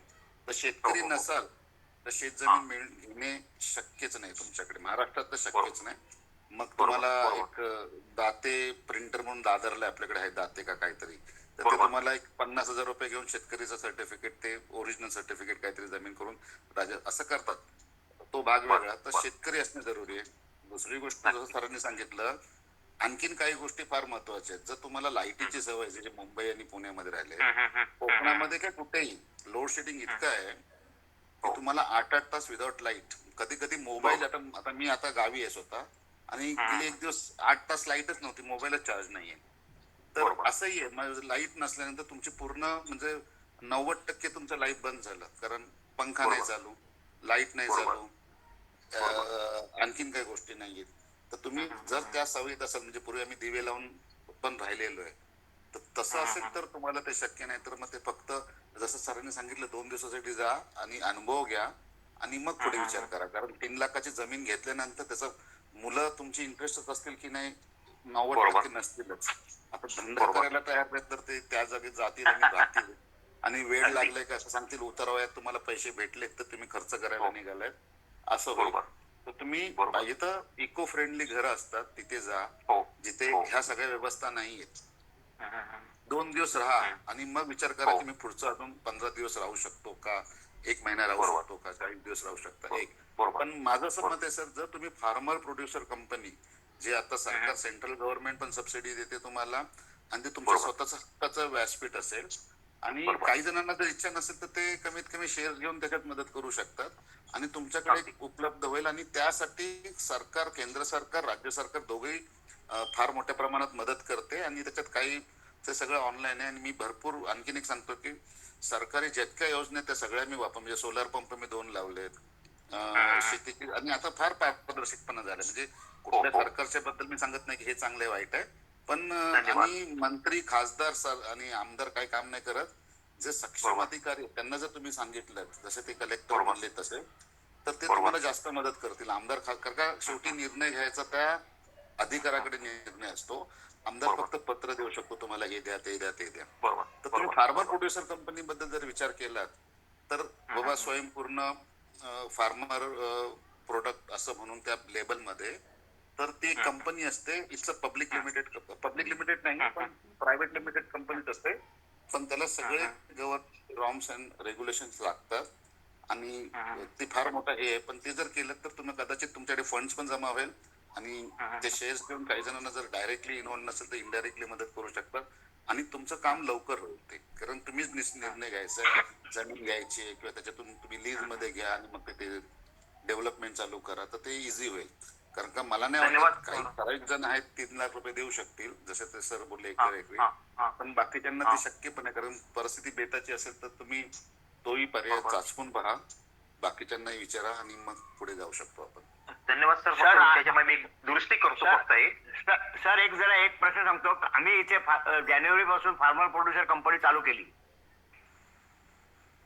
हॅलो,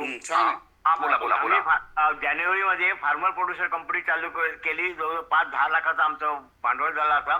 आम्हाला पैसे पण मिळाले आणि आम्ही काजू प्रक्रियावर हे केलेलं आहे फार्मर प्रोड्युसर कंपनी. उत्तम. कोणाकडनं सपोर्ट आहे तुम्हाला? नाबार्ड कडनं आहे? हो, नाबार्ड कडनं.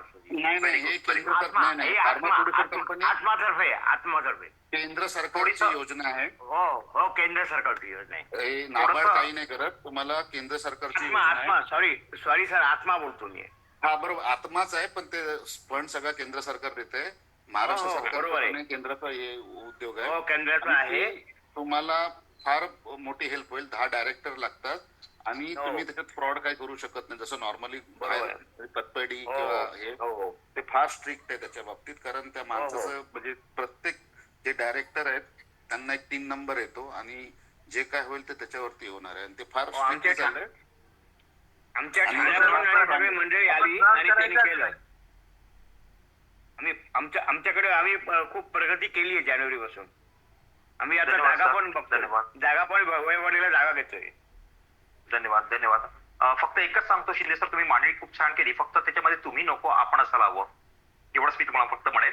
आपण सगळे मिळून हे काम करूया. आणि माझा एक थोडासा अनुभव सांगतो. मी सध्या 3 फार्मर प्रोड्युसर कंपन्यांना गाईड करतोय गेल्या काही वर्षापासून. केंद्रातून हा प्रकल्प सांभाळतो, ज्यामध्ये नाबार्ड सुद्धा आहे आणि नाबार्डच्या सुद्धा फार्मर प्रोड्युसर कंपन्या आहेत. मी सध्या आसाम मधल्या 2 फार्मर प्रोड्युसर कंपन्या आणि एक FPO साठी काम करतोय. त्याचबरोबर इंटरनॅशनल लेव्हलला अफगाणिस्तानच्या हिंदूंसाठी काही कंपन्यांचं नियोजन केलेलं आहे. त्याचं काम मी अमेरिकेच्या वतीने पाहतो.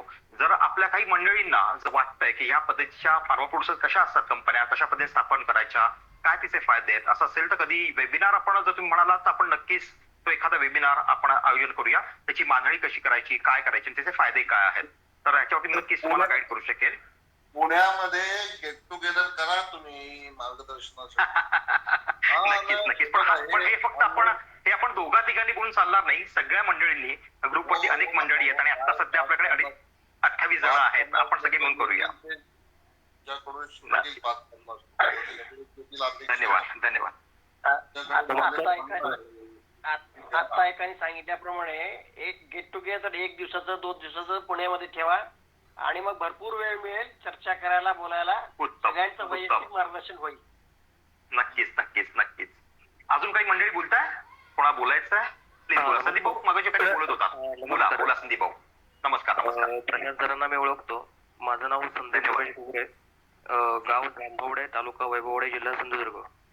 आता जे खेडेकर सरांनी उल्लेख केला नाणेवडे गाव, ते माझ्यापासून खूप जवळ आहे आणि एक साधारण 5 वर्ष शेतीत अनुभव घेतोय मी. सध्या शेती हा एक विषय घेऊन सेंद्रिय शेती म्हणजे विषमुक्त शेती करावी हाच एक ध्यास घेतलेला आहे. निसर्गाची आवड आहे आणि शासनाचा जो एक PBR म्हणून कोर्स होता, म्हणजे लोक जैवविविधता नोंदवाई, म्हणजे आपले एक पेटंट नावाचा विषय होता. हळदीचं पेटंट आणि बासमतीचं पेटंट केल्यानंतर जो विषय गव्हर्नमेंटला थोडीशी जाग आली की आपल्याही भागामध्ये असणाऱ्या ज्या वनस्पती असतील किंवा जी गोष्ट आपली आहे ती बाहेरचे देश सांगतात की आमची आहे, पण ते करत असताना मग सरकार जागा झाला आणि मग म्हणाला की ते नाही, आपल्याला काहीतरी नोंद ठेवायला हवी. बरोबर. मग ते अशा लोकजैविक नोंदणीमध्ये काम करत असताना वेगवेगळ्या भागांमध्ये काम केलं. तर असं काम करत असताना प्रत्येक ठिकाणची जी गावं आहेत, तर खेडेगावामध्ये काम करत असताना मला तरी असं वाटतं की आपण पूर्ण गावचा विचार न करताना आपल्या स्वतःचा विचार करावा आणि स्वतः स्वयंपूर्ण व्हावं. आणि आपण स्वयंपूर्ण झालो तर मग पिढी स्वयंपूर्ण करण्याकडे आपली वाटचाल होईल. बरोबर. धन्यवाद संदीपजी. धन्यवाद. नमस्कार. बोला. आणि जेवढे आता अवेलेबल आहेत, ज्ञात अज्ञात, माझ्या परिचयाचे किंवा अपरिचयाचे, त्या सर्वांना नमस्कार. असं नाही की मी एकालाच ओळखतो असं नाही, सगळ्यांशी आपली मुलं होईलच. आणि आता लास्ट मोमेंटला जो मुद्दा मांडला तो चांगलाच मांडला त्या माणसाने. मुळात काय माहिती का, आपण मुळात शेतकरी आहोत. पोटापाण्यासाठी मुंबईला येऊन आपण काही टेक्निकल किंवा शैक्षणिक याच्यात येऊन आपण पुढे झालोय, पण मुळात शेतकरीच आहे. आणि याच्यात मेन म्हणजे शेतकरीच आहे जो ग्राउंड टच आहे आणि शेतात राबलाय, तोच माणूस या गोष्टीचा जास्त विचार करतो आणि त्यालाच ती आवड असते असं मला वाटतं. दिग्गज आहेत, बरेचसे आहेत. मी लेट झाल्यामुळे त्यांच्याचं काय संभाषण ऐकलं नाही, पण चांगले विचार आहेत. आणि मी पेक्षा आपण हा सर्वात महत्वाचा मुद्दा आहे जो सावंत सरांनी मांडला. बरोबर आहे? सॉरी, बरोबर आवाज येतोय? बरोबर. आणि आपण सर्व आहोत, तेच आपण पुढे जाणार आहेत. आणि ज्याची इच्छा आहे तो नक्कीच मार्ग काढून याच्यात जॉईन होईल. आणि तुमच्या सर्वांचे जे दिग्गज आहेत त्यांचे आशीर्वाद तर आमच्या पाठीशी, आशीर्वाद पेक्षा तुमचा सहभाग आणि मार्गदर्शन हे महत्वाचं आहे.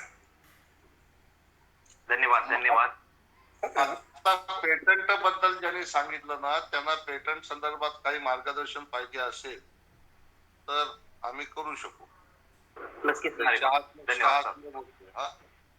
पुण्याला धन्यवाद सर. धन्यवाद. त्याच्यासाठी मार्गदर्शन. धन्यवाद सर. धन्यवाद. मंडळी, ग्रुपमध्ये स्नेहाताईंनी लिंक टाकलेली आहे. अजूनही काही नवीन मंडळी आलेली आहेत. मगाशी कोणी विचारलं की काय नक्की विषय कुठला आहे. तुम्ही जर बाहेरच्या ग्रुपमध्ये नसाल तर त्या लिंक वरती क्लिक करून आमच्या या ग्रुपमध्ये सहभागी व्हा. जवळजवळ आपण 1200 ते 1600 लोक आहोत 2 ग्रुपमध्ये विभागलेले. तर आपण सगळ्या त्या ग्रुपवरती आम्ही आपल्याला ही चर्चा कंटिन्यू ठेवता येऊ शकेल.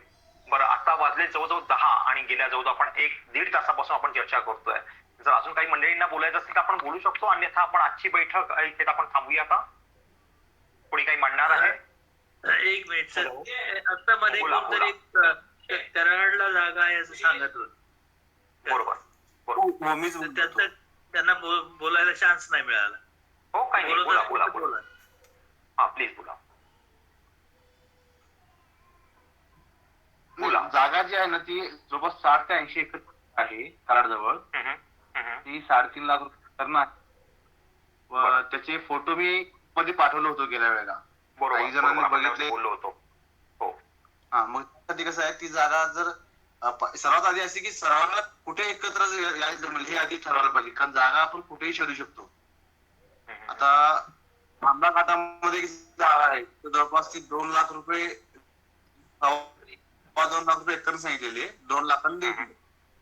बरं, आंबामध्ये का? आंबामध्ये 2 लाख रुपये एकर कुठे आंबा घाटात आहे. 16 ते 2 लाख आहे. बरं, कराडच्या जागेचा रेट काय आहे? कराडचा जागेचा रेट जो आहे तो 3.5 लाख सांगितलेला आहे त्यांनी. कराडला काय आपल्याला बेनिफिट, कराडला शेतीची पार्श्वभूमी आहे त्याच्यामुळे कराड बेनिफिशियल म्हणजे तुम्हाला वाटलं सपाटी वगैरेच्या दृष्टीने, म्हणजे ते कोयनेच्या भागात आहे की म्हणजे कोयना रोडला, पाटण रोडला आहे की कुठे आहे?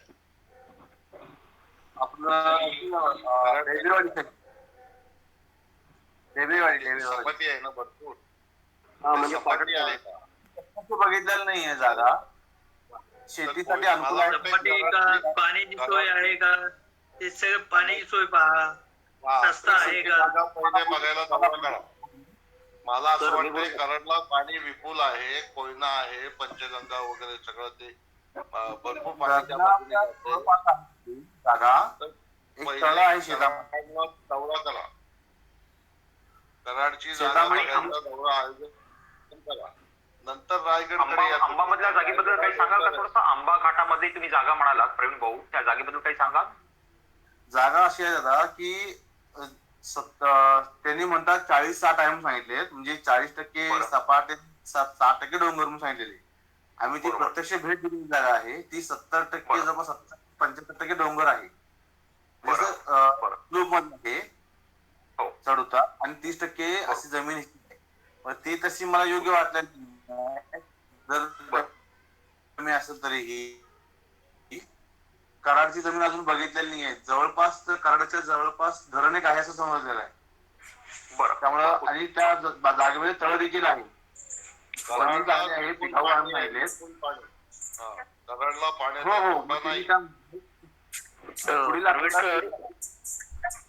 हॅलो, नमस्कार.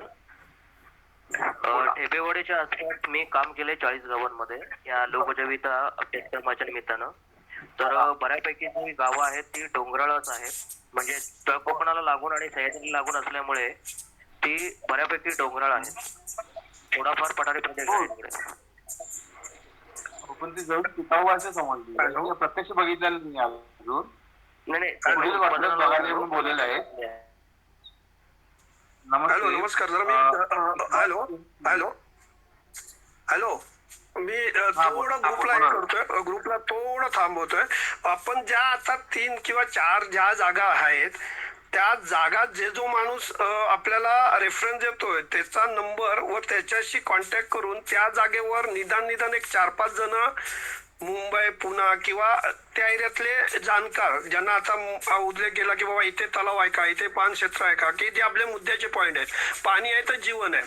त्या हिशोबाने 4-5 जण आधी जाऊन येऊया, तिथे रिसर्च करूया. कारण असं सांगून ओव्हरऑल करणार नाहीये. ती जागेचे किती भागधारक आहेत, काय आहेत, ते फार लॉंग प्रोसिजर आहे माझ्या मते. सॉरी, मी थोडा मोठा घास घेत असेल.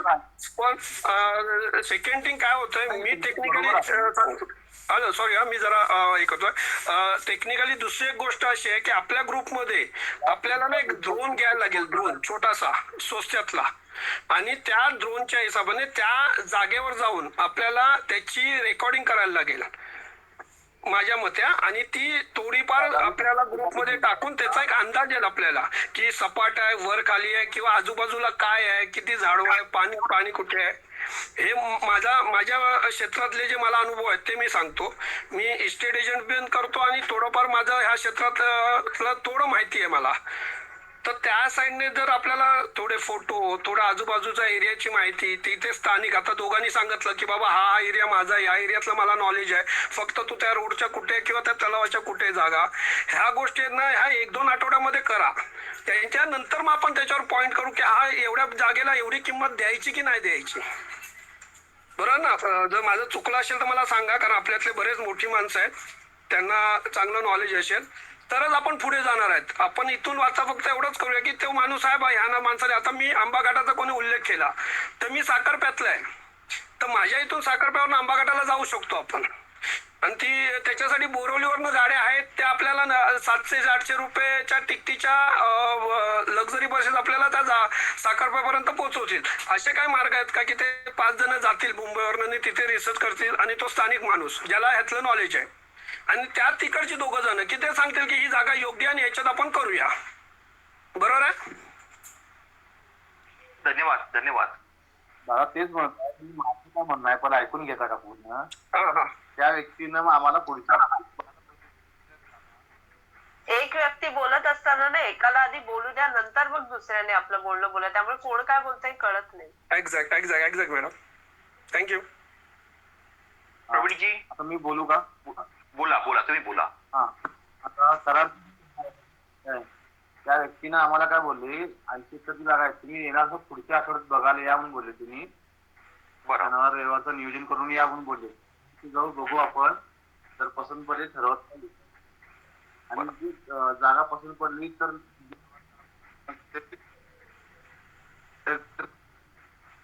प्रवीण भाऊ तुमचा आवाज ब्रेक होतोय. सुचवलेलं आहे,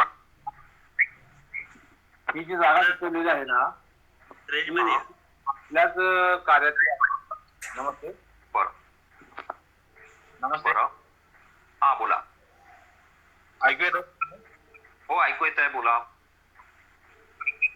हा, ही जी जागा सुचवलेली आहे ना, ह्या आपल्याच विचाराच्या व्यक्तीने सुचवलेली जागा आहे. बरं. त्यामुळे ती व्यक्ती पण आपल्यासोबत येणार आहे. हरकत नाही प्रवीणजी, तुम्ही एक काम करा की आंब्याची जागा म्हणतात की त्याला भागधारक भरपूर आहेत, त्यामुळे त्या जागेचा विचार आम्ही सोडलेला आहे. हा बोला. बरं प्रवीणजी, तुम्ही ज्या जागेची बद्दल आता बोलतात की आंब्याची असू दे किंवा अजून कुठली असू दे, जी जागा तुम्ही आता बघणार, म्हणजे फक्त ही सूचना मी तुम्हाला देत नाहीये, तर त्या जागेसंदर्भातले बेसिक नॉलेज आणि टेंटेटिव्ह कधी जाता होऊ शकेल याबद्दल तुम्ही ग्रुपवरती माहिती दिली तर ग्रुपमध्ये इच्छुक मंडळी त्या वेळेला तुम्हाला जॉईन, म्हणजे प्रत्येकाला जॉईन करता येऊ शकेल ज्यांना शक्य आहे त्यांना, आणि ती लोक त्या ठिकाणी जाऊन त्याचा एक रिपोर्ट करून ते ग्रुपवरती मांडतील. अशा प्रकारे आपल्याला नक्कीच नियोजन करता येऊ शकेल. तर प्रवीणजी तुम्ही आता कधी जाणार आहात याच्या संदर्भातलं एक छोटंसं नियोजन करा आणि त्याची माहिती ग्रुपवर त्यांच्याशी बोलून घेतो. सोबत आणखी आम्ही कोल्हापूर जिल्ह्यात हॅलो हा प्रवीणजी तुमचा आवाज ब्रेक होतोय.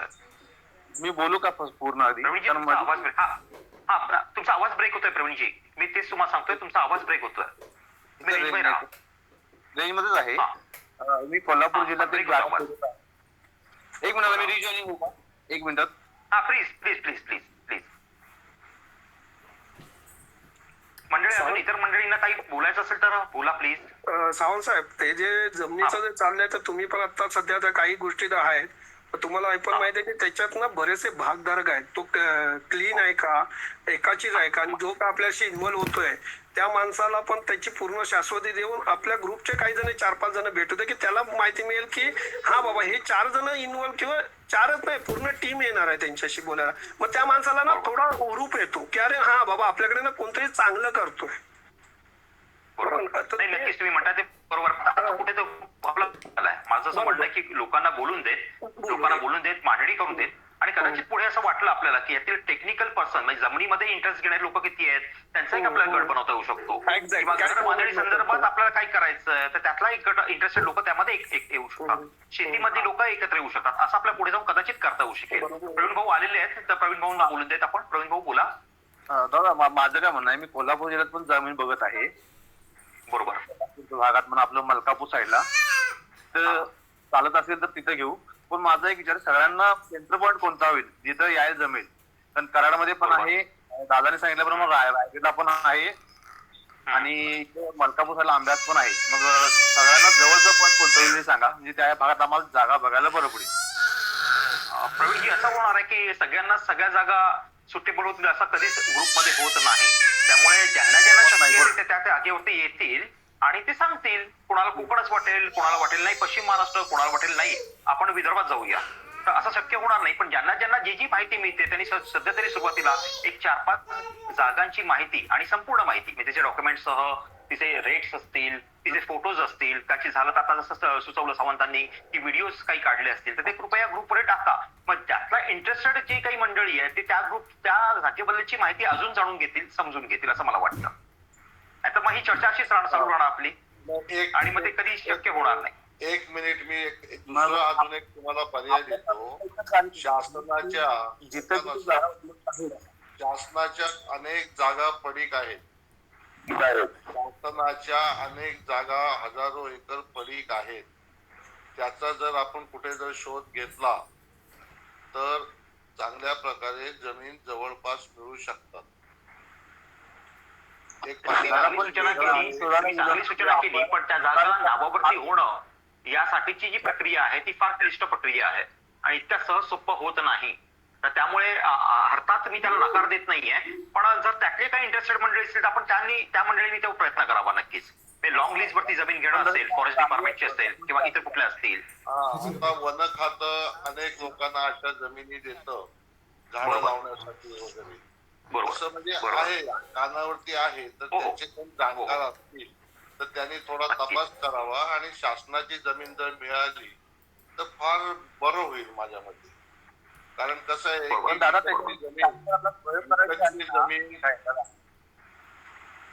शासनाच्या जमिनीवरती तर त्याच्यावरती आपल्या समस्या फार येणार. कारण प्रत्येक गोष्टीला त्यांना परवानगी घ्यावी लागते. पक्क काही बांधता येणार नाही तिथं राहण्यासाठी, गायींच्यासाठी पक्क शेड बांधता येणार नाही, असं काही फार अडचणी येतात. कारण आमच्या मामाची जंगल खाती जमीन आहे, तिथं साधं एक छप्पर बांधल्याचं. ज्यावेळी त्यांना समोर छप्पर बांधले त्यांनी दुसऱ्या दिवशी तोडून गेलेले शासनाच्या अधिकाऱ्यांनी. त्यामुळे शासनाची जमीन असं लीजवरती घेणं ते विसरून सोडायचं. आपण जितक्या कमी दरात जर जमीन 1 एकर मिळते एका व्यक्तीला, एका परिवाराला, पण स्वतःची घेतलेली बरं. धन्यवाद, चांगला तुम्ही सुचवला त्याबद्दल. पण मला असं वाटतं की पण ठीक आहे, आपण आता सध्या सुचवलेलं आहे की आपण ज्यांना जमिनीबद्दल माहिती आहे किंवा ज्यांना जमिनीच्या संदर्भात काही माहिती मिळते त्यांनी त्याबद्दलची माहिती ग्रुपवर टाकावी.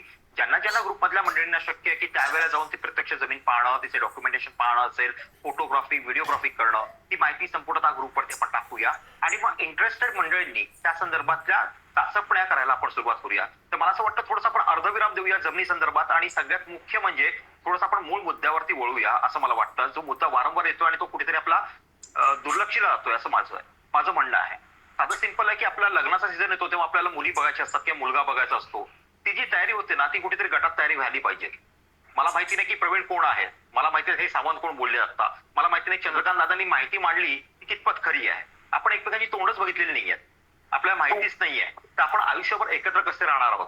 भांड्याला भांडं प्रत्येक घरामध्ये लागतं, पण आपले जे संपूर्ण आपण ज्या संकल्पनेने एकत्र यायचं म्हणतोय तेही संकल्पना प्रत्यक्षात साकार करण्यासाठी आपल्या सगळ्यांना एकमेकांशी बोलणं, चर्चा करणं आणि कसं आपल्याला राहायचंय. म्हणजे जमीन हा एक मुद्दा आहेच, पण आपल्याला नक्की तिथे करायचं काय. आपण शेती करणार आहोत, आपण तिथे लाकडी तेलगणा चालवणार आहोत, आपण नक्की उद्योग कुठले करणार आहोत, रोजच्या दैनंदिन गोष्टींबद्दलचं काय. म्हणजे आता मगाशी कुठे बोलताना बोललं की मोबाईलचा वापर सुद्धा आपण करतोय, मग ते 350 रुपयाचं जे लागतात आपल्याला कॅश ती आपण त्यामुळे टाकायची का, मोबाईलचा वापर करायचा का नाही करायचा, इंटरनेट वापरायचं का नाही वापरायचं, असे अनेक मुद्दे कदाचित आहेत. मला असं वाटतं की सगळ्याच चर्चा आपल्याला ह्या आत्ताच्या मीटिंग मध्ये आपल्याला करता येणार नाही, पण आपल्या गटावरती मात्र ही चर्चा बोलती झाली पाहिजे. ज्यांना ज्यांना जसा वेळ मिळतो त्यांनी घ्या, एक एक विषय घेऊन आपण बोलूया. आणि हे जर बोलणं झालं नाही तर आपलं हे लग्न कदाचित होणार नाही आणि प्रत्येक वेळेला मुलगी पाहणं किंवा मुलगा पाहणं हा नापसंत आहे असं म्हणून आपण पुढे पुढे जात राहू आणि हे आपलं काही घराची जी संकल्पना आहे किंवा या प्रकारच्या कुटुंबाची संकल्पना आहे ती काही साक्षात होणं त्या अडचणी येतील असं मला वाटतं. तर मंडळी आपण मला वाटतं बोलतं व्हायला पाहिजे आणि हा विषय आपण सातत्याने बोलत राहूया. आता सध्या 10:15 झालेले आहेत, सगळ्यांचा आवडता विषय आहे खरं तर, आणि जवळजवळ 30 मंडळींनी आतापर्यंत जॉईन केलं होतं, त्यापैकी 23 मंडळी आतापर्यंत. याचा अर्थच सगळ्यांना असं वाटतं की आपण हे आत्मनिर्भर गाव आपण उभं करावं. तर आता इथे कुठेतरी आपण अर्धविराम घेऊया आणि असं मला वाटतं की स्नेहाताईंना मी विनंती करतो की पुढच्या सूत्र तुम्ही हाताळावी. स्नेहाताई, छोटस विनंती आहे, दोनच मिनिटं द्या. बोला. ताई, आपण म्हटलं स्वयंपूर्ण गावासाठी सर्वांना जे बांधकामाचा खर्च वगैरे जे आपण म्हणतो ना, ते सर्वांनी तिथे स्थानिक जर वस्तू वापरून जर उभं केलं तर सर्वांचे श्रम लागतंय एका वेळी, त्यामुळे काम सोपं होईल. आणि उत्पादन असं घ्यायचं आहे ना की प्रत्येक वस्तू तिथं तयार झाली पाहिजे. म्हणजे कापड वगैरे तिथं बनवणारे कलाकार आपले जे असतात कारागीर, त्यांची माझ्याकडे मला माहिती आहे, त्यांच्याकडे आपण प्रशिक्षण त्यांनी देऊ शकताल. गायींच्या पासून जे गोमूत्र म्हणा किंवा शेण आहे त्याच्यापासून औषध वगैरे बनवण्याचं प्रशिक्षण दादानी पंचगव्याचे कोर्स केलेला समजले, मी पण केलेला आहे, मी पण माहिती देऊ शकतो. त्याच्यापासून आपल्याला उत्पन्न निघून. आणि मोबाईलचं झालं, राहिली गोष्ट मोबाईलची, तर एक 15 ते 20 जरी घर असली, 20 घरांच्या मध्ये 4 मोबाईल पुरवतील इंटरनेटसाठी. 4 असं जास्तीचं काय एक्स्ट्रा लागणार. ऐन वेळी ना जसं होईल तसं ऍडजस्ट व्हायचं, जशी गरज असेल तसं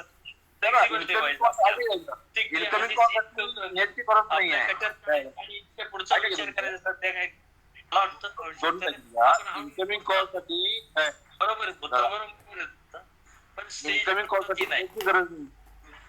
पहिली गोष्ट, इंटरनेट आपण कधी वापरणार आहे, ज्या वेळेला काही माहिती शोधायचं असेल त्यावेळेला. मग सर्वजण म्हणून एकत्र असं ज्यावेळेला शोधलं तर सर्वांना माहिती मिळेल आणि त्याचा खर्च पण वाचेल, सोबत बाकीचं जे रेडिएशनचा ताप आहे तो देखील कमी होईल. प्रवीणजी, मी थोडं इंटरप्ट करतो मध्ये. तुम्ही खूप छान मांडता आहात, अगदी तुम्ही तुमच्या मनातलं गाव कमीत कमी खर्चामध्ये कसं आपल्याला उभारता येईल.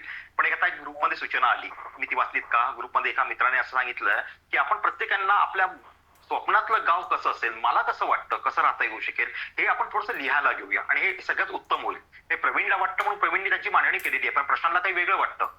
मी सध्या इंटरनॅशनल लेवलला 2 देश पाहतो आणि मला रात्रीचे कॉल असतात, मला रात्री 4 वाजेपर्यंत जागावं लागतं. माझं रिसर्चचं काम आहे, मी त्यामध्ये PhD करतोय मधमाशांमध्ये आणि या सगळ्या गोष्टींमध्ये. मला इंटरनेट लागणार आहे, ही भांडणं होतील नाही तर मग प्रवीणला वाटतं की नाही 4च मोबाईल, मला वाटतं नाही माझा वेगळा मोबाईल. तर असं आपण बोलूया आता नको. मला असं वाटतं की माझ्या स्वप्नातलं गाव मला काय गरजेचं आहे आणि मला काय साध्य करायचंय.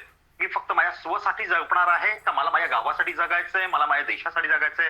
प्रत्येकाच्या वेगवेगळ्या संकल्पना असू शकतात. त्यामुळे आपण आता एक पहिलं काम करूया की एक मित्राने संकल्पना मांडली की आपण माझं गाव कसं असेल, मला काय वाटतं, या कुटुंबामध्ये मला कसं राहायचंय, मी काय कॉन्ट्रीब्युट करू शकेल, याच्याबद्दल आपण लिहायला घेऊया आणि हा आपला एक गृहपाठ ठरूया आजच्या या सभेचा.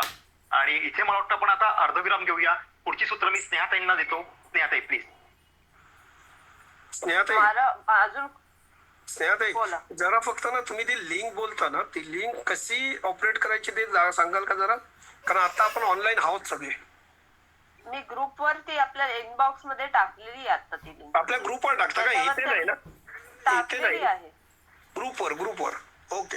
इकडच्या इनबॉक्स मध्ये इकडच्या इनबॉक्स मध्ये टाकलेली आहे. जी लोक ऑलरेडी ग्रुपमध्ये नाही आहेत त्यांच्यासाठी ही लिंक दिलेली आहे. नवीन मंडळी असतील तर ती लिंक जॉईन करून तुम्ही आमच्या व्हॉट्सअपच्या ग्रुपमध्ये जॉईन होऊ शकता.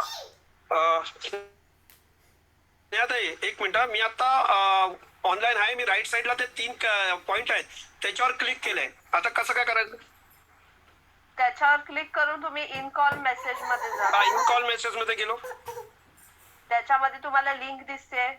आपला समूह अशी मी लिंक दिली आहे.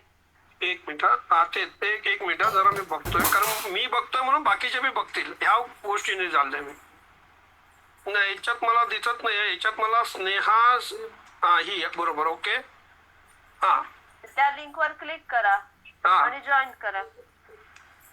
1 मिनिट, काय प्रॉब्लेम?